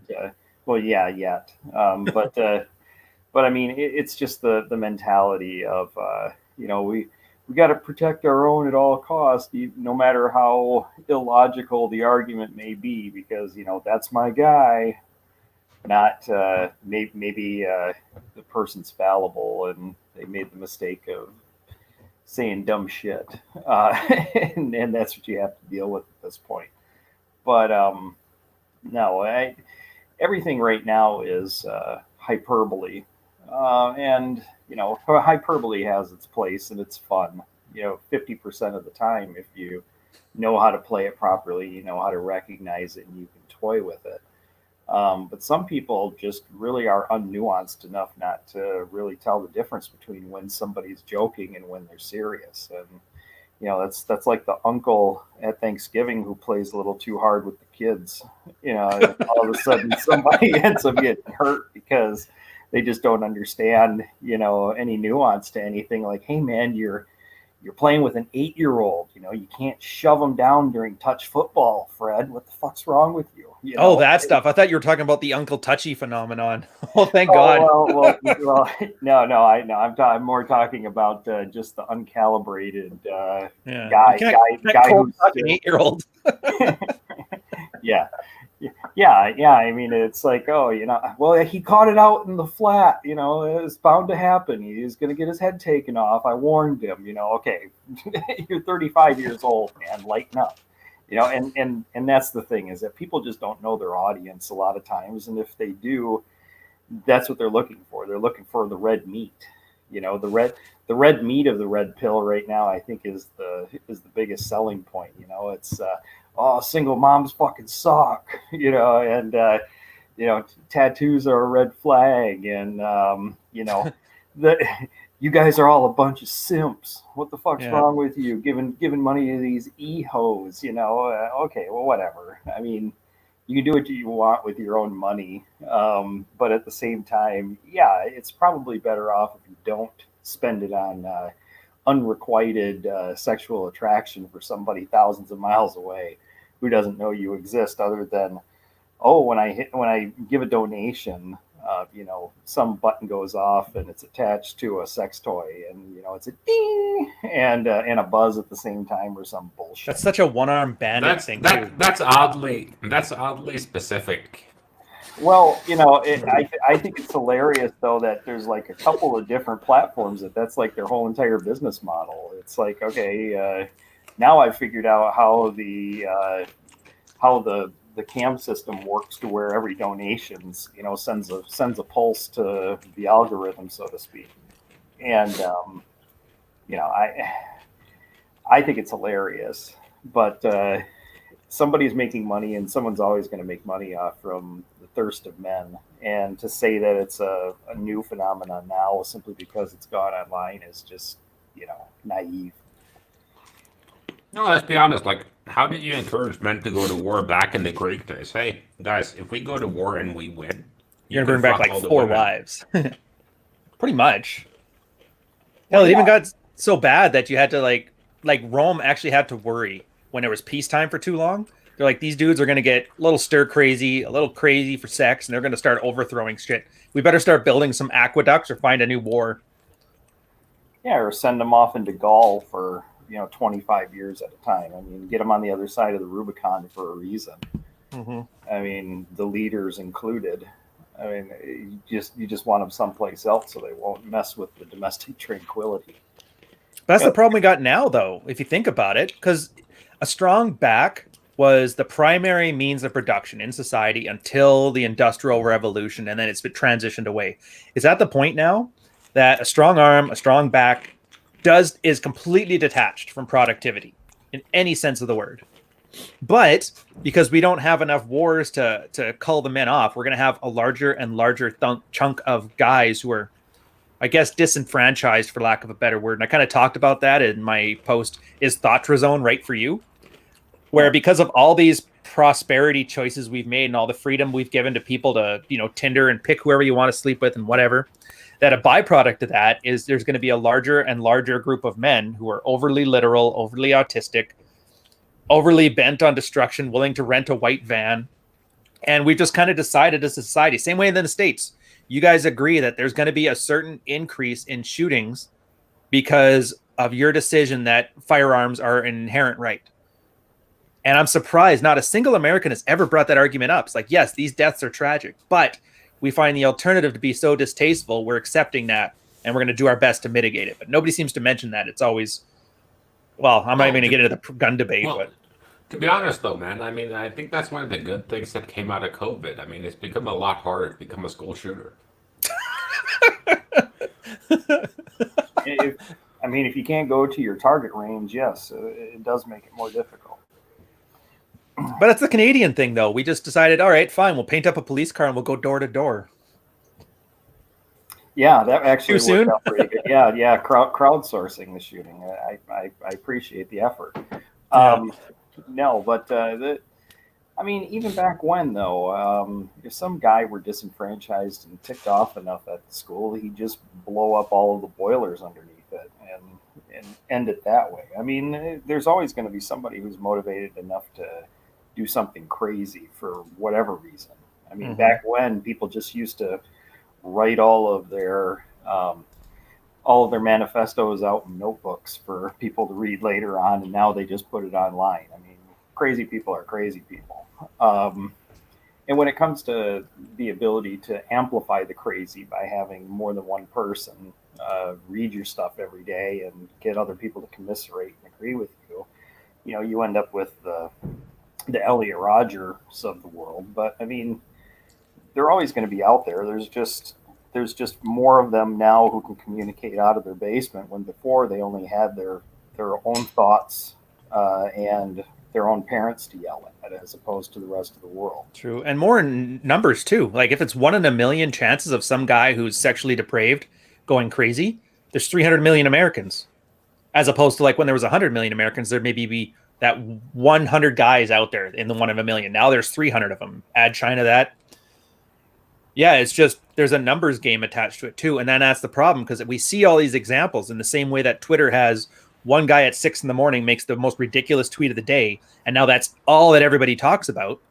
You get every example of a guy who kills more than one person is broadcast everywhere. So everybody assumes, oh my God, that New Zealand guy. Like, how the hell in any other time would you ever find out what happened in New Zealand? And now people are thinking like, well, it's going to be on our doorstep next. It's like, no, it won't. Well, I think that's part of the problem, though, because like the best thing about the internet is that we can share information and we can communicate with people without boundaries. Like if I want to get in touch with someone who's working in my field, who's working in India or China or Russia or the States, I can do that without sending that guy a letter. I do think we lose something, because it's actually very interesting when you read the correspondence between like philosophers and scientists back in the day. Right. But it's very easy to do that. But what we have to realize is we enabled our best and brightest to communicate with each other and share information. We also enabled the worst and the dumbest to do the same thing. Like, would anti-vaxxing even be a thing without social media? Would tanning your asshole ever be a thing without social media? No, none of it would. Shoving chakras up your ass ever be a thing without social media? No, because like we told a random, like, let's say you picked a random dude, and you were like, "Hey, do you want to lay here and tan your ass?" He'd be like, "What the fuck's wrong with you?" But get out of my house.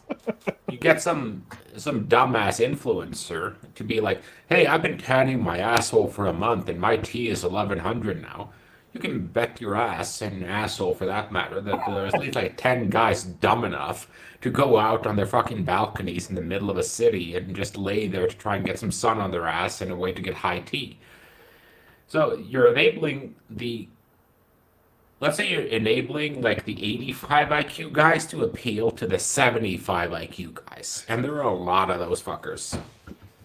Yeah, well, that's one thing I like about Whisper's writing from the Red Pill. He's probably like the best guy I would reference when it came to the subreddit, which, yeah, Chesty, I know what you're going to go on in this one here and how bad that can be, but sure.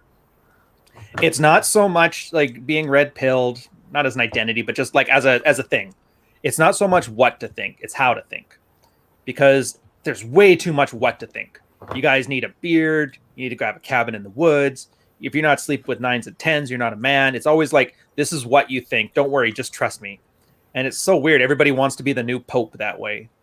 When in reality, it was just, if you want this, try this. If you want to get laid more, try this. If your wife's having a problem with you right now and your life's going into the shitter, here's things you can do. It's always ifs. Everything's conditional. And I worry that we're losing a bit of that now, that we're kind of regressing to the mean as a space. You know what I mean? I think more of the problem is we're regressing to ideology over the ability to parse and pick and choose the praxeology like it's supposed to be. People would just rather be told what their dogma is and learn to follow it and be praiseworthy of it, as opposed to critically think their way through a system. And that's always been the case. That's why religion works so well to motivate people. That's why people will go to war over whose God is better. Yeah. And it's because of the construction of the ideology and the way that it makes them feel, not the fact that the information that might be there is useful to them and they can take it as they need to or leave it as they need to, and user source it instead of be beholden to a few different messiahs in the space. And I think that that's part of the problem, is that once you get to a certain size, people start to venerate the person and not the information. And that is, the cult of personality issue that everything it runs into. I mean, Jordan Peterson became more of a Catholic saint, and then finally a tragic figure in the end than he ever was a self-help guru or What happened with Jordan Peterson? Sorry, I haven't been following it. Oh, he so his wife got, was it leukemia or bone cancer? Can't remember that. She got super sick. He was depressed, plus a lot of the social pressure. Plus, I'm pretty sure his daughter thought around probably didn't sit too well with him. He got an addiction to prescription meds, and he had to go to Russia to detox. And it almost killed him. Yeah, almost killed him. What? Yeah. Oh, wow, you have been out of the loop. Yeah. So, Why didn't he just clean his room, stand up straight, wash his penis? Probably need to go to Russia to detox.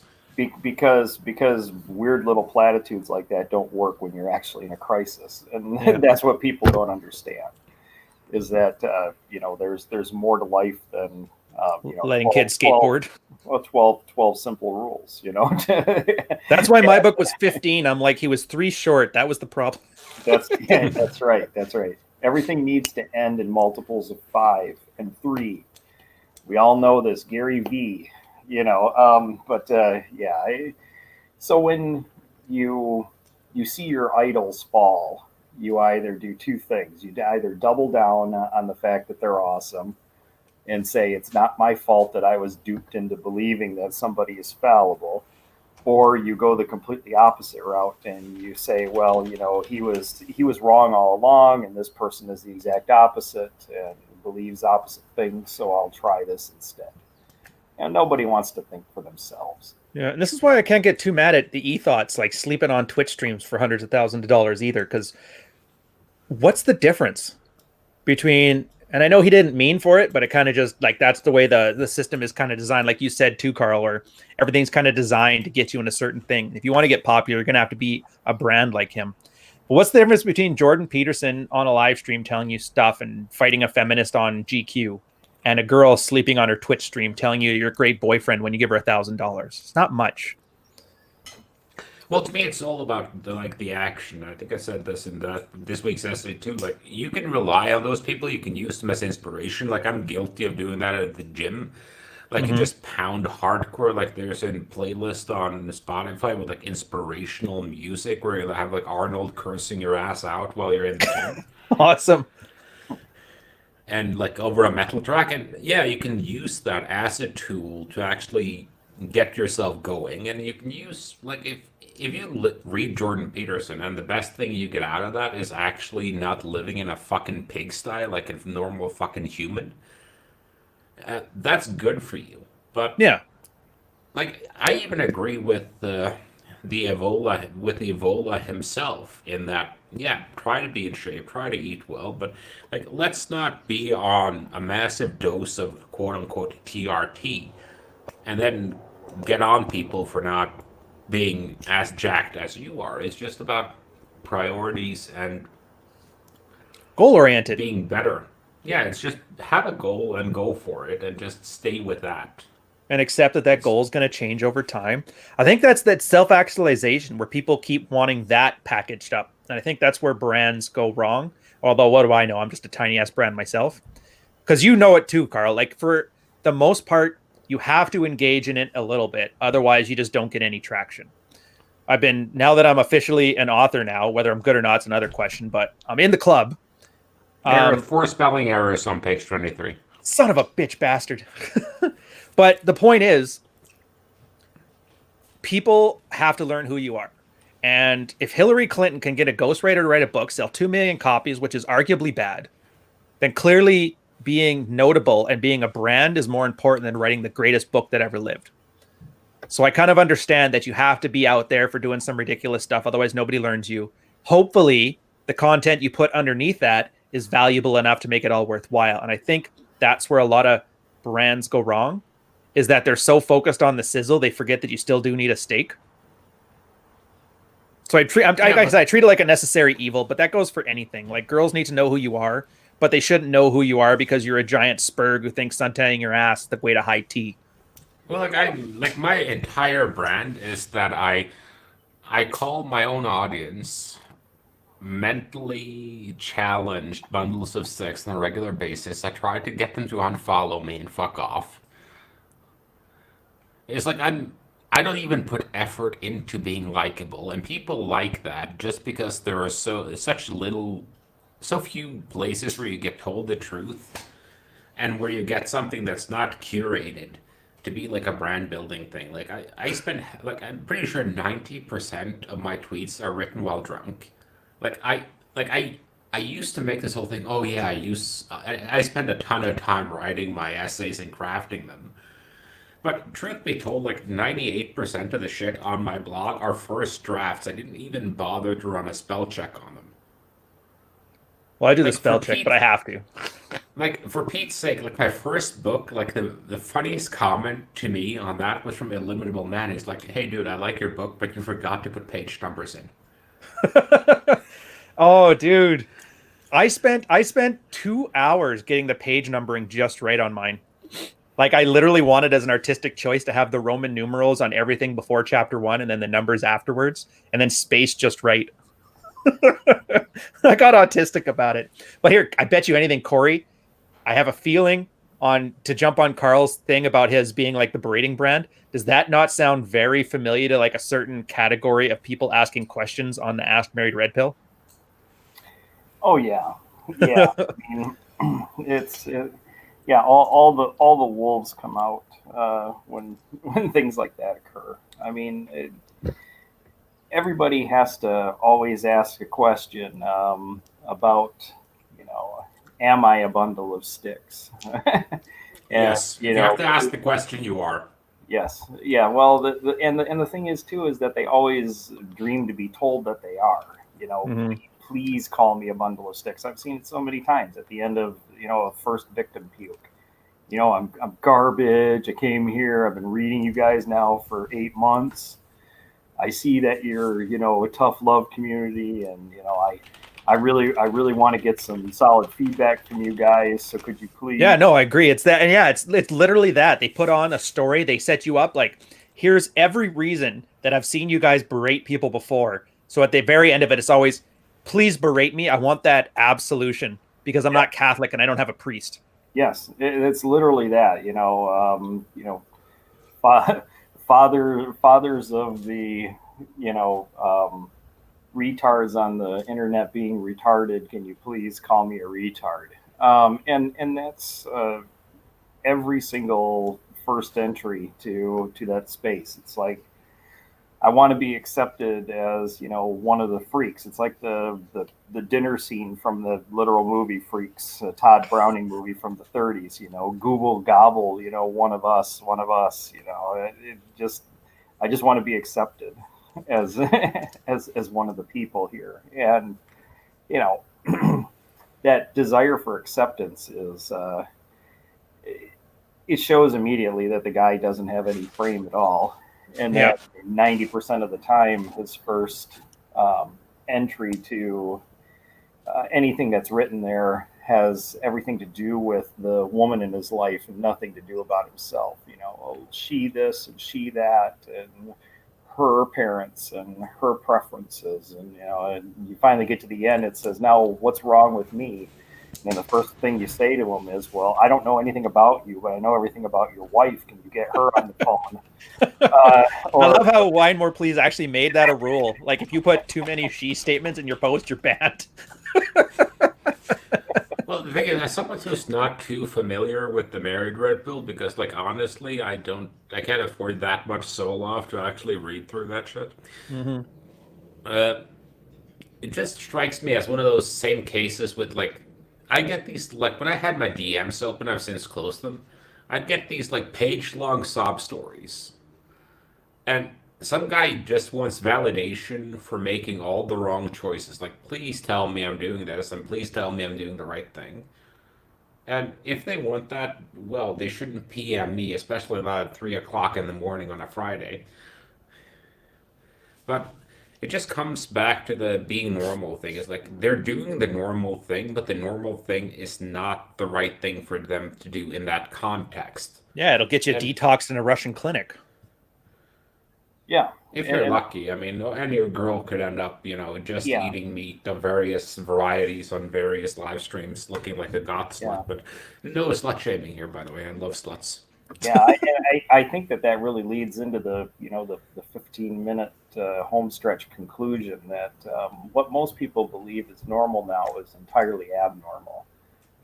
These folks don't understand what normal human functioning behavior is, and that's one of the reasons why they're on Twitter 14 hours a day discussing the body shape of comic book characters. Where's her organs and stupid shit like that. I mean, I don't care. It's fiction. I mean, Yeah. what the fuck's wrong with you? I mean, this is the hill you die on. This is the cause you take up. Is why Black Widow needs to look like a normal woman and not like a supermodel. I mean, what the just Well, stop. let's keep in mind though, like a normal woman in America now is what, size 197 or something? Yeah, Oh, $175, yeah, 38-inch waist. No, yeah, I was five. wrong. It's probably like she's probably size 187 because if she got on top, she'd get booked for a 187. Yes, a murder. Absolutely. You guys with your legal jargon, I can't be bothered. Well, that's more battle rap jargon. But no, Carl, you brought up a good point where you can't be bothered. So here's the thing. The place is still small. I think it's only 30,000 subscribers right now. It probably would be like 120, but there's such like a vicious culling of people. It's like you said, you don't want to help somebody unless they show they're going to put in some effort. And mod mail is just full of guys. You spurg out. It's like, I don't get it. I signaled all the right things and they kind of missed the point. They're framing everything as in my wife is bad and I'm a bad guy for putting up with it. Please berate me. And they're using all the trigger points of like everything we talk about to kind of like get involved in the club. But it's very transparent when you can see a guy is clearly signaling and hitting all the right notes to get as part of the club. And that's like the one thing that I think we're very good at selecting for. Corey, correct me if I'm wrong on this one. To the point where as soon as you get that validation seeking, it's like, no, get out. We're not that kind of place. Well, yeah, I mean, I'm definitely not, Cornelius's hug spot. I mean, that's just not going to happen. I mean, the testicular cancer meetings aren't something that I participate in actively. So, part of the problem too with the space has always been the jargon. And it turns into almost like a trucker club where you got your own ham radio signal language that goes along with the red pill. And well, what am I going to first do? I got to learn how to speak to these guys, and then they'll commiserate with me because AWOLT and all that. And STFU, AWOLT.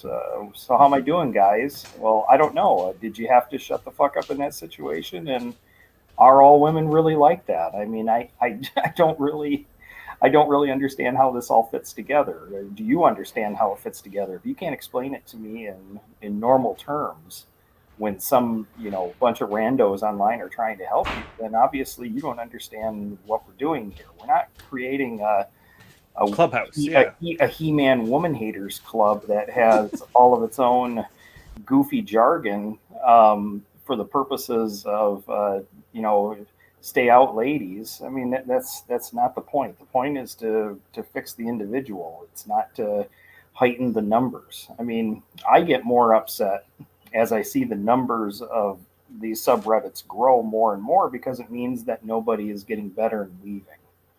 So, I mean, if I see, I got 300,000 participants in the red pill Reddit now, and close to 40,000 in the married red pill, and then all of the other offshoots from that. I'm like, that's just telling me that more spurgs are identifying with one another and finding a place to bitch than it is that anybody is getting any better and actually just deciding to quit and leave like they should. Well, you have to Which keep and in they may mind too, be. like our incels got banned and a few of the other ones, so I think a lot of that audience is going to come your way. Oh, there's been a bunch of guys that aren't even married that try and get in there with like the marriage jargon, spouting off stats. They get like the guys are really good about removing them, but you're right. It's just eventually you don't give losers a home. They're gonna squat on your lawn. Oh yeah, ma risk is pretty much everybody's battle cry anymore. Mm-hmm. I just don't want to get divorce raped. I mean, worry about somebody wanting to touch your dick first before anybody would ever want to commit to you long term and take your shit. Yeah, and then actually have some shit like those. Like problems come in sequences here, and Like, that's what was the. the joke I heard the other day? It's like, Hmm. you know how when four people have sex, they call it a foursome? Yeah. Well, you know when three people have sex, they call it a threesome? Yeah. Why do you ask? Well, now you know why everyone calls you handsome. And then Greg had a good question too, where he doesn't like the jargon, and the jargon has a purpose, obviously, because we could talk about Amuse Mastery or STFU or any of these things, and the problem is there's like a fair bit uh, of reading on each concept, and if you were to tell a guy like just to answer specific things like why am I keep having fights with my wife, you just tell him STFU. Meanwhile, there's like a 10,000 word diatribe on 5 or 6 different posts that explains the concept, but you can't just put that into every one-off comment because nobody's going to read it. So you put it into something small and shorthand so you can at least communicate right. And it puts the onus on the other person to invest in his own success. Like there's FAQ where you can say, like, what do all these terms mean? So you can go and you can look them up. And chances are the kind of guy who doesn't even bother looking up what the 3 main boundary enforcement tools are, like Amuse, Mastery, Agree, and Amplify, or Fogging, if he's not even willing to do the barest minimum of research to learn those 3 things that's one click away, then chances are he's just going to suck your time away from you. And you're just going to build up a resentment from a covert contract of, I'll give him the stuff that worked for me and he's going to take it and use it. And then those guys never do it. And then you end up getting burned out. You get the Jack 10 of Hearts thing where, you know what, I'm just out of here because I'm tired of giving these 3,000 word essays to each individual guy and they just don't do anything with it. Yeah, prescriptions are their own problem. But every once in a while you need to throw nuggets out there to say, hey, this is what you can actually do to actionable advice to do something that's meaningful. But to get to his other point too, that there's too much insider jokes between people in the space. Yeah, there is to a certain extent, but think about it from my perspective. I've been in the space one way or another, whether it was MRA before or married red pill or red pill now, a combined time of about 15 years. So if I can't joke with other people about certain things that we're only privy to and keep it somewhat interesting, I wouldn't do this at all, because if it had zero fun for me whatsoever and I wasn't making money at it, you guys can all just fuck off. I mean, seriously, and even then you could still fuck off. So it's nothing against anybody who wants to learn. Okay, but most of the learning needs to be independent. I shouldn't have to, put a funnel in your mouth and start pouring TRP down your throat in order for you to swallow a third of it. And that's the thing that gets to the guys the most over time. It's that we recognize that 50% of you won't do the work. The other half of that 50%, a quarter of you, will take it at face value and apply it in a very blunt force manner with no nuance whatsoever, and then you'll blame us for your failure. And then maybe a quarter of you will be nuanced enough, you'll want to be intellectually consistent enough and curious enough to learn about it on your own and apply it to your life, and you'll get 80-20 out of that, because you have to deal with other people. So, you know, Hey, let's be honest. Like, we have 256 of you watching right now, and we have 79 likes. And Anthony and Socrates, of course, disliked as always. But the fact that like we have like 180 people watching this stream, and we have 250 watching, and 180 of you can't be arsed to even click a like button. Like at that point, you need to just read your fucking Evola, man. Read your Evola. Well, that kind of makes me sad then. Ride that tiger to loneliness, because you're doing it wrong. Yeah, and again, I don't like to rag on people, particularly from, you know, a place of anonymity, and I don't know you from Adam, most of the listeners. So, you know, take what the good lawyer from the middle of nowhere has to say about these things. I mean, they work because you have to do the work. And the fact is that if you want to be successful and you want to have an edge on people when it comes to your love life and your business life, you need to find your balls, be assertive, and stop waiting for people to give you the keys to the castle or the cheat code to Contra. I mean, you're not going to up, down, left, right, BA, select, start your way to happiness. I mean, cool 80s reference, brah. Yeah. Well, you know, it just to say that, oh, you guys never came from a place like us either because you're older and whatever your reasons. No, horseshit. You know, we were all gamer geeks. We all got sand kicked in our face. I've worn, you know, contact lenses or glasses since I was, you know, 6 fucking years old. I mean, you want to be a little fat kid with glasses in the 80s? Yeah. See how that worked out for you. I mean, truffle shuffle. Shuffle. There's an 80s reference. Yeah. Truffle shuffle. And then, you know, put Orphan on top of it and see how that treats you for 10 years or so. You know, everybody's had it bad.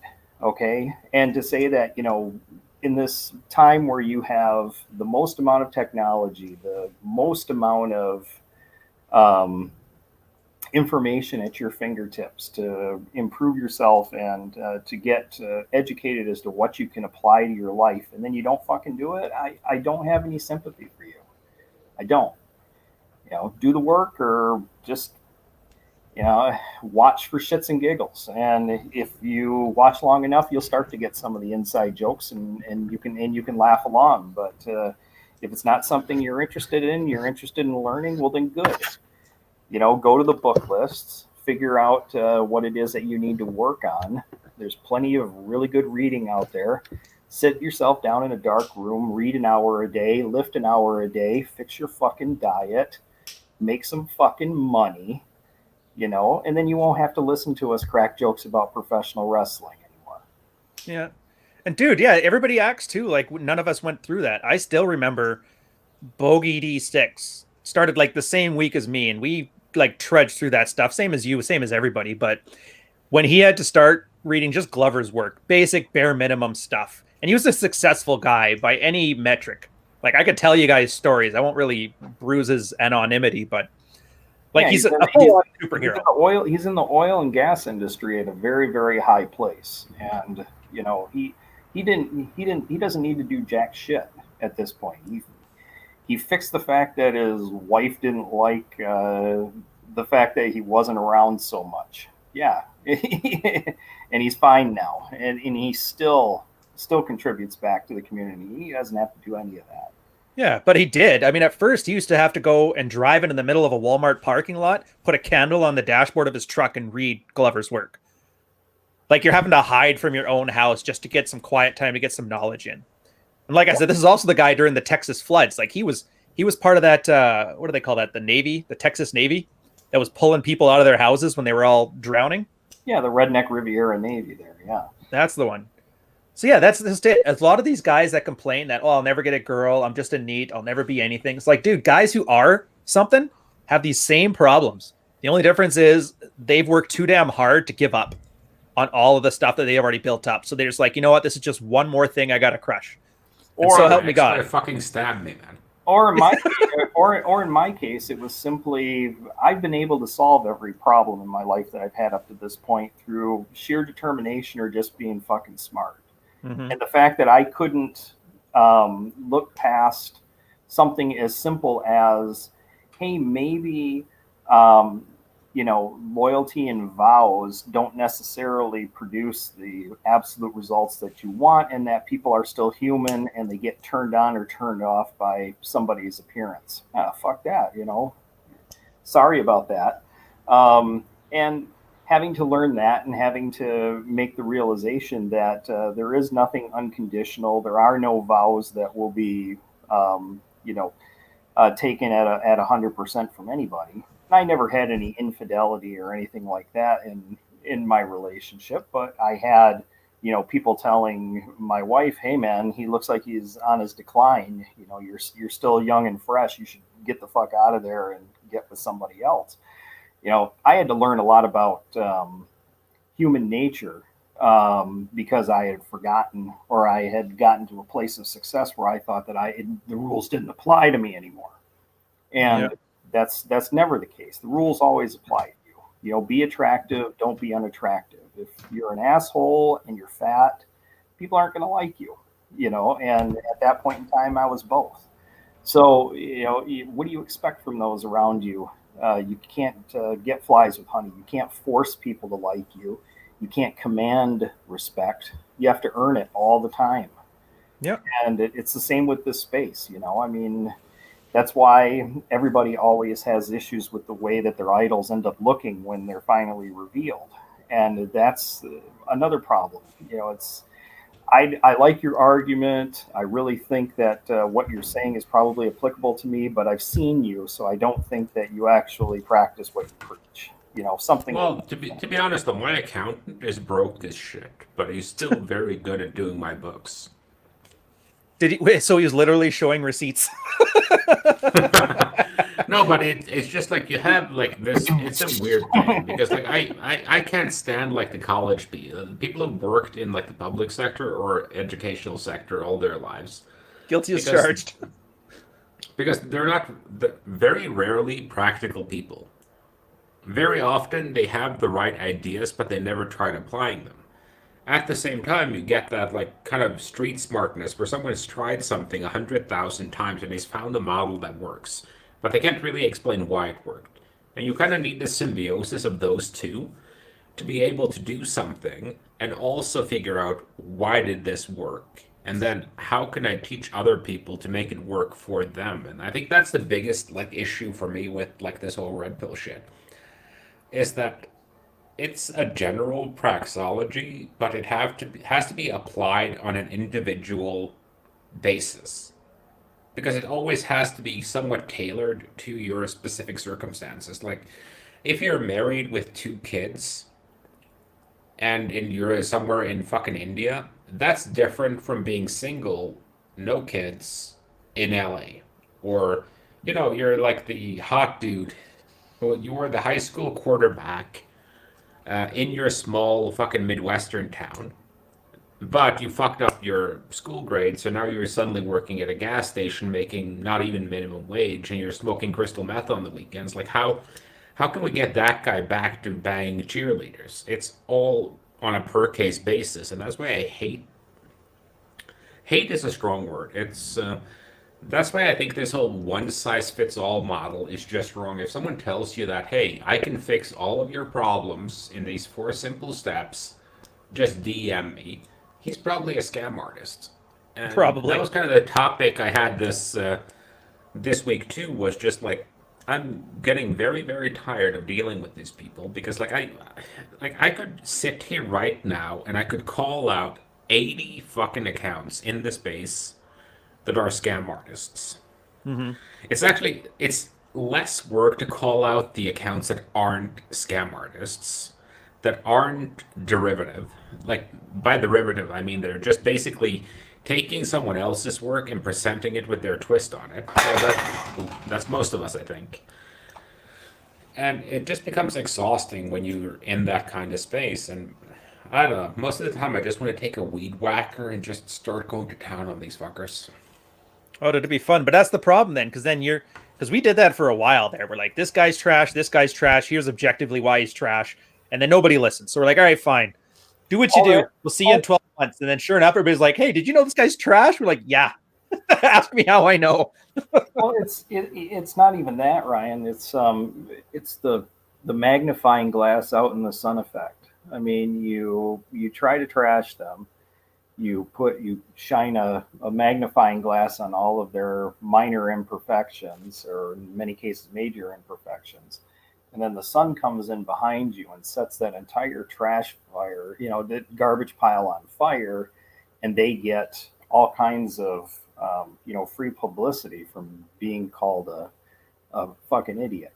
And that's the problem with social media in general, is that any attention is good attention. Attention is good attention, exactly. And well, they must fear this person because he's not falling in line with the rest of the red pillion rhetoric. So he's got to have some super secret knowledge in there. If you just mix some blood and semen together and drink some fucking rosé in a glass on ice, you might be the man.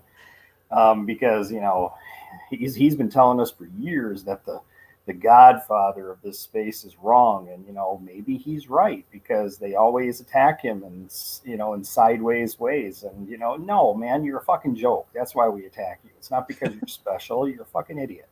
But people who follow Twitter and they follow these flame wars, they don't understand that it's a genuine critique. They think that it's haters just gonna hate, or like a branding strategic decision. Right. That's one that gets me the most. Like, no, sometimes we're just talking like a normal person would talk, and It's so distant from people's lives. They assume, oh, that's their push, like the Wendy's brand.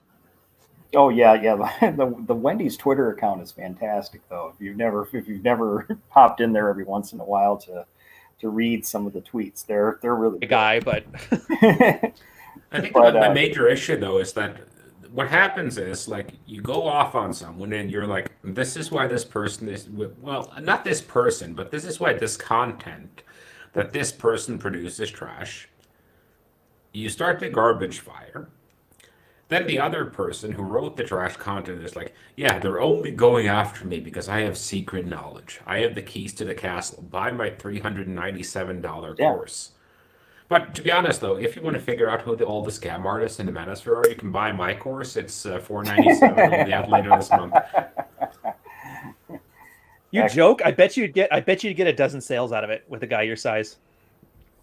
That's here's how I know, because I do the email list, and if there's something that I like or somebody I'm supporting or a product that I use and I enjoy, I'll put it in there. A lot of the time it's just the Patreon stuff, but I tried it as an experiment once. I basically explained, how do you scam out a product? I think it was for tactical soap or something. Anyway, or maybe Ground Shark coffee, which I like the coffee. Yeah, it was Ground Shark coffee. I like it. So I'm like, this is what you do. You bring up the need and like go through all the copywriting, and this is how it manipulates you. And then at the end, I put the ad that does the exact same thing.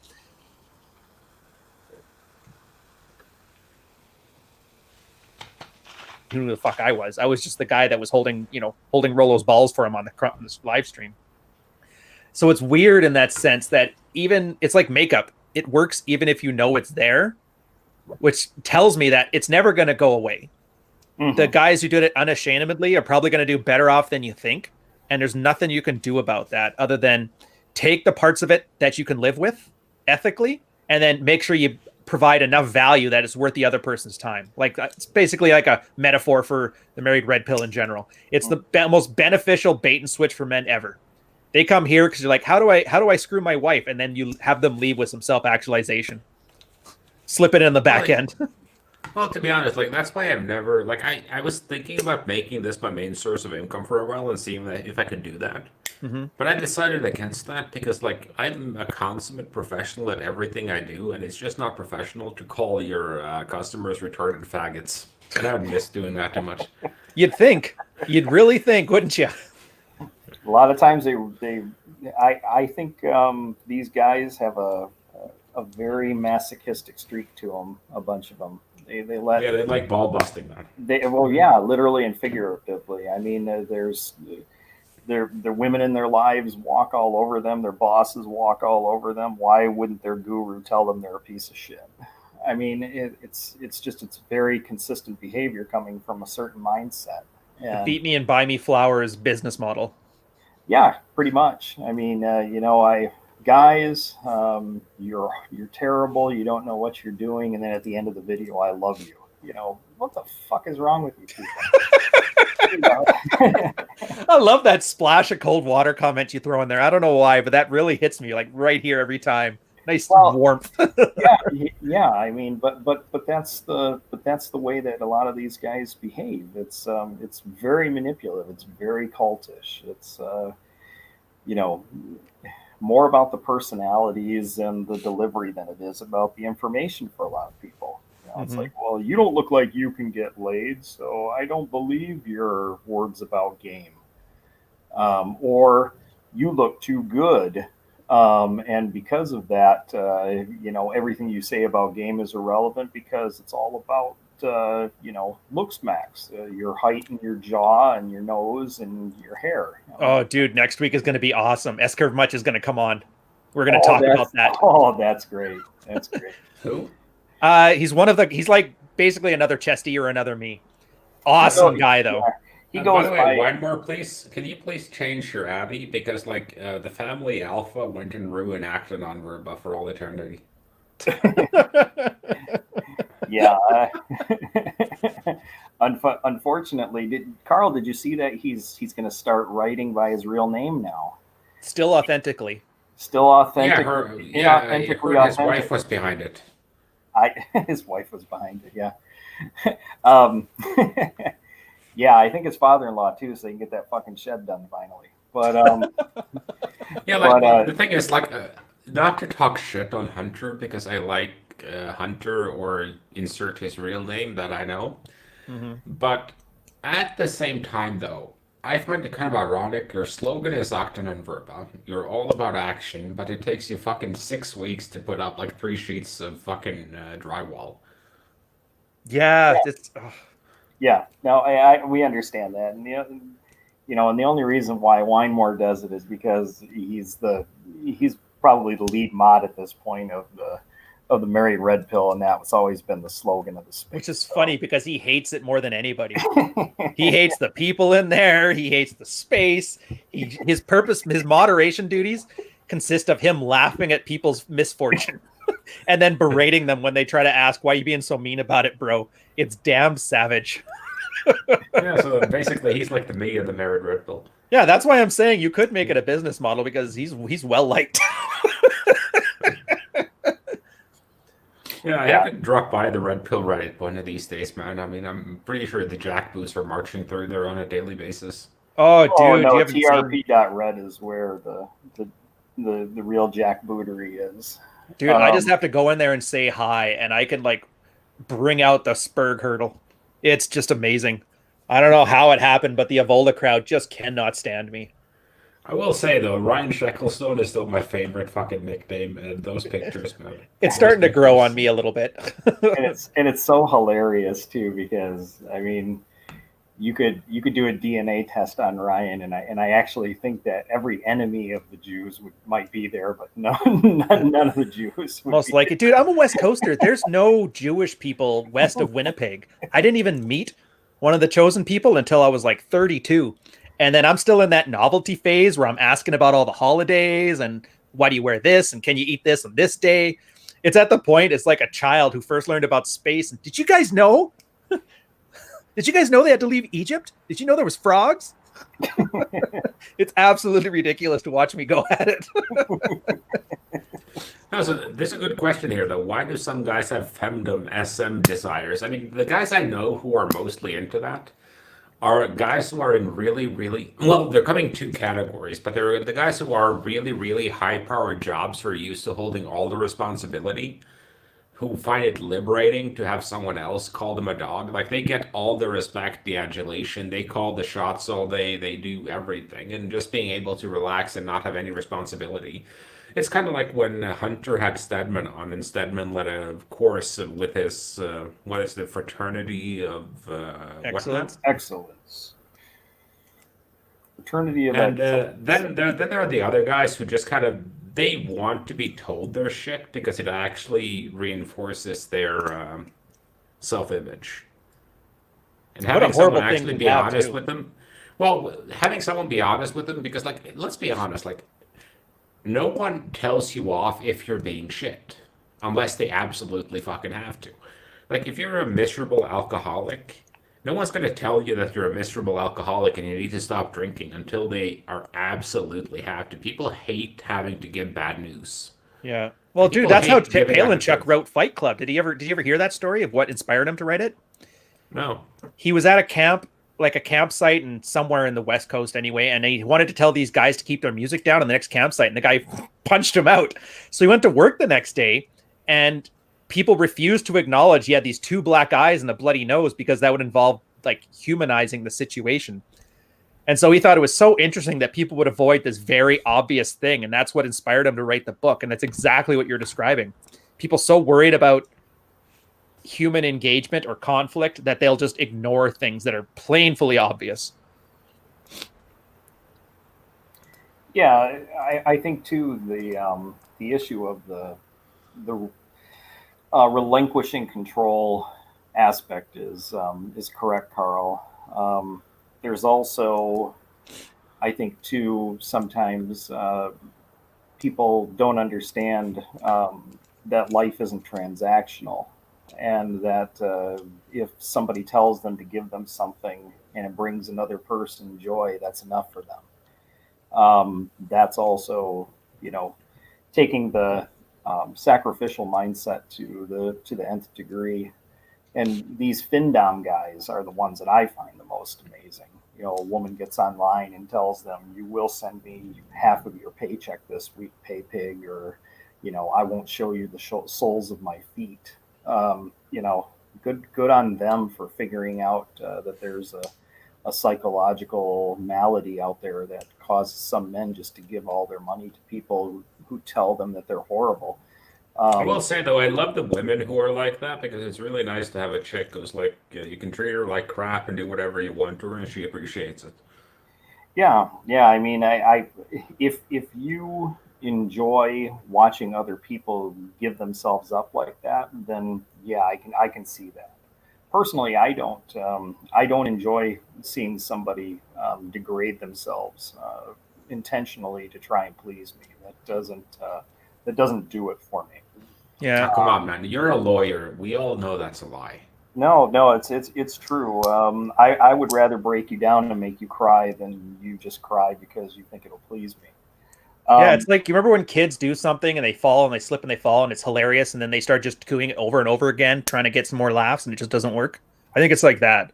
yeah, it was funny in the moment, but to try and recreate the situation over and over again, I think yeah, I think that's definitely true. It's like it's a happy accident. My thumb accidentally slipped into your ass, but you know, to do it intentionally every time after that is probably, you know, trying to remake the magic. And So, that's part Okay, of so our heart. since That's our we're biology too, though, because we're hardwired to be cerebrally lazy because our brain doesn't want to spend too much energy on survival. So if it worked once, it's just going to say, "Yeah, keep doing that. Don't think about it," and it puts it into your limbic brain for storage. okay, so let's be we're getting close to where we have to end now. It's 18 over.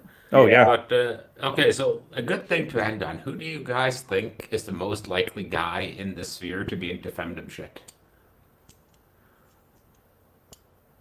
I want to say Jack Murphy, but that's too easy an answer. What yeah. about you guys? Hmm. To be, what's the question again, Carl? Which notable figure in the manosphere do you think is most likely to be into femdom shit? Shit disturber, man. It's a hard question because it's not even so much who would be in it, but who's the one you wouldn't expect that probably is. I'd say Jack Donovan, but then again, that's like it's too easy an answer. No, I'm not. I'm just saying. The answer I'd is easy. I'm not asking for like the guy you don't think is into it. I'm asking who's the most obvious guy who's clearly into it. Oh, Jack Murphy is. yeah. I'll go with that one then. But like I said, that's too easy to answer. He literally wrote a post about that. Yeah, I had Stedman on mine. I don't think he is. I think he No. wants to be the tough guy. I think he wants, like, I don't think he's into femdom. I think he's just into any attention being good attention. So if he does do femdom, it's because it's working, not because he likes it. That makes sense. Yeah, I mean, I actually think he's too effeminate to get the point of femdom. He's just going along to get along. Whatever. Everybody gets pegged. It's no big deal. I do kind of expect someone to put out a post about that soon, though, getting pegged. Elliot Hulse actually talked about that at one point, so I'm expecting someone to do a post on it. Did he really? Dude, I felt bad. I watched him for a bit during my CT Fletcher phase, and I thought, oh, this is kind of cool. But then it just got weird, like the breathing thing, and I was like, all right, it's too much for me. I stop at the Dr. Seeger level of ice baths as opposed to cold showers, and that's my demarcation line between spiritual nonsense and like science. Well, like ice baths can make sense as cold shock proteins, right? Yeah, that's the thing. But ice bath versus cold showers, and that's exactly what we talked about, where everybody escalates something. Well, if ice baths are good, well, I just put ice cubes in my bathtub and we're good to go. It's like I just sleep in a cold shower, and they miss the motivation because they're stuck on the jargon. They heard the word ice and water, and they're like, all right, perfect. The ice bucket challenge it is to masculinity. Well, it's not even that. It's that. Think about it for a moment. Are you going to get the water even cold enough with just your shower? Yeah. No. So I mean, all you're doing is suffering through some discomfort for no other purpose than to say that you did, because the actual effects of getting into ice water necessitates the presence of ice and some water. Putting your hand on the stove, but it's set to simmer. This is mildly uncomfortable. Son of a... All right, I guess we'll put it on a thing. Obviously, you guys know Gendernomics. You know Fuck Files. Both of those are in Amazon bookstores every day. Yeah, and just wait for Chesty's book. I mean, The Token American, How I Got Along in the Married Red Pill. Yeah, it wouldn't be titled that, but it would. It's going to have to be semi-autobiographical, because I've just had too many weird things happen in my life. So we'll see. The Token American part is actually a pretty good start for a title.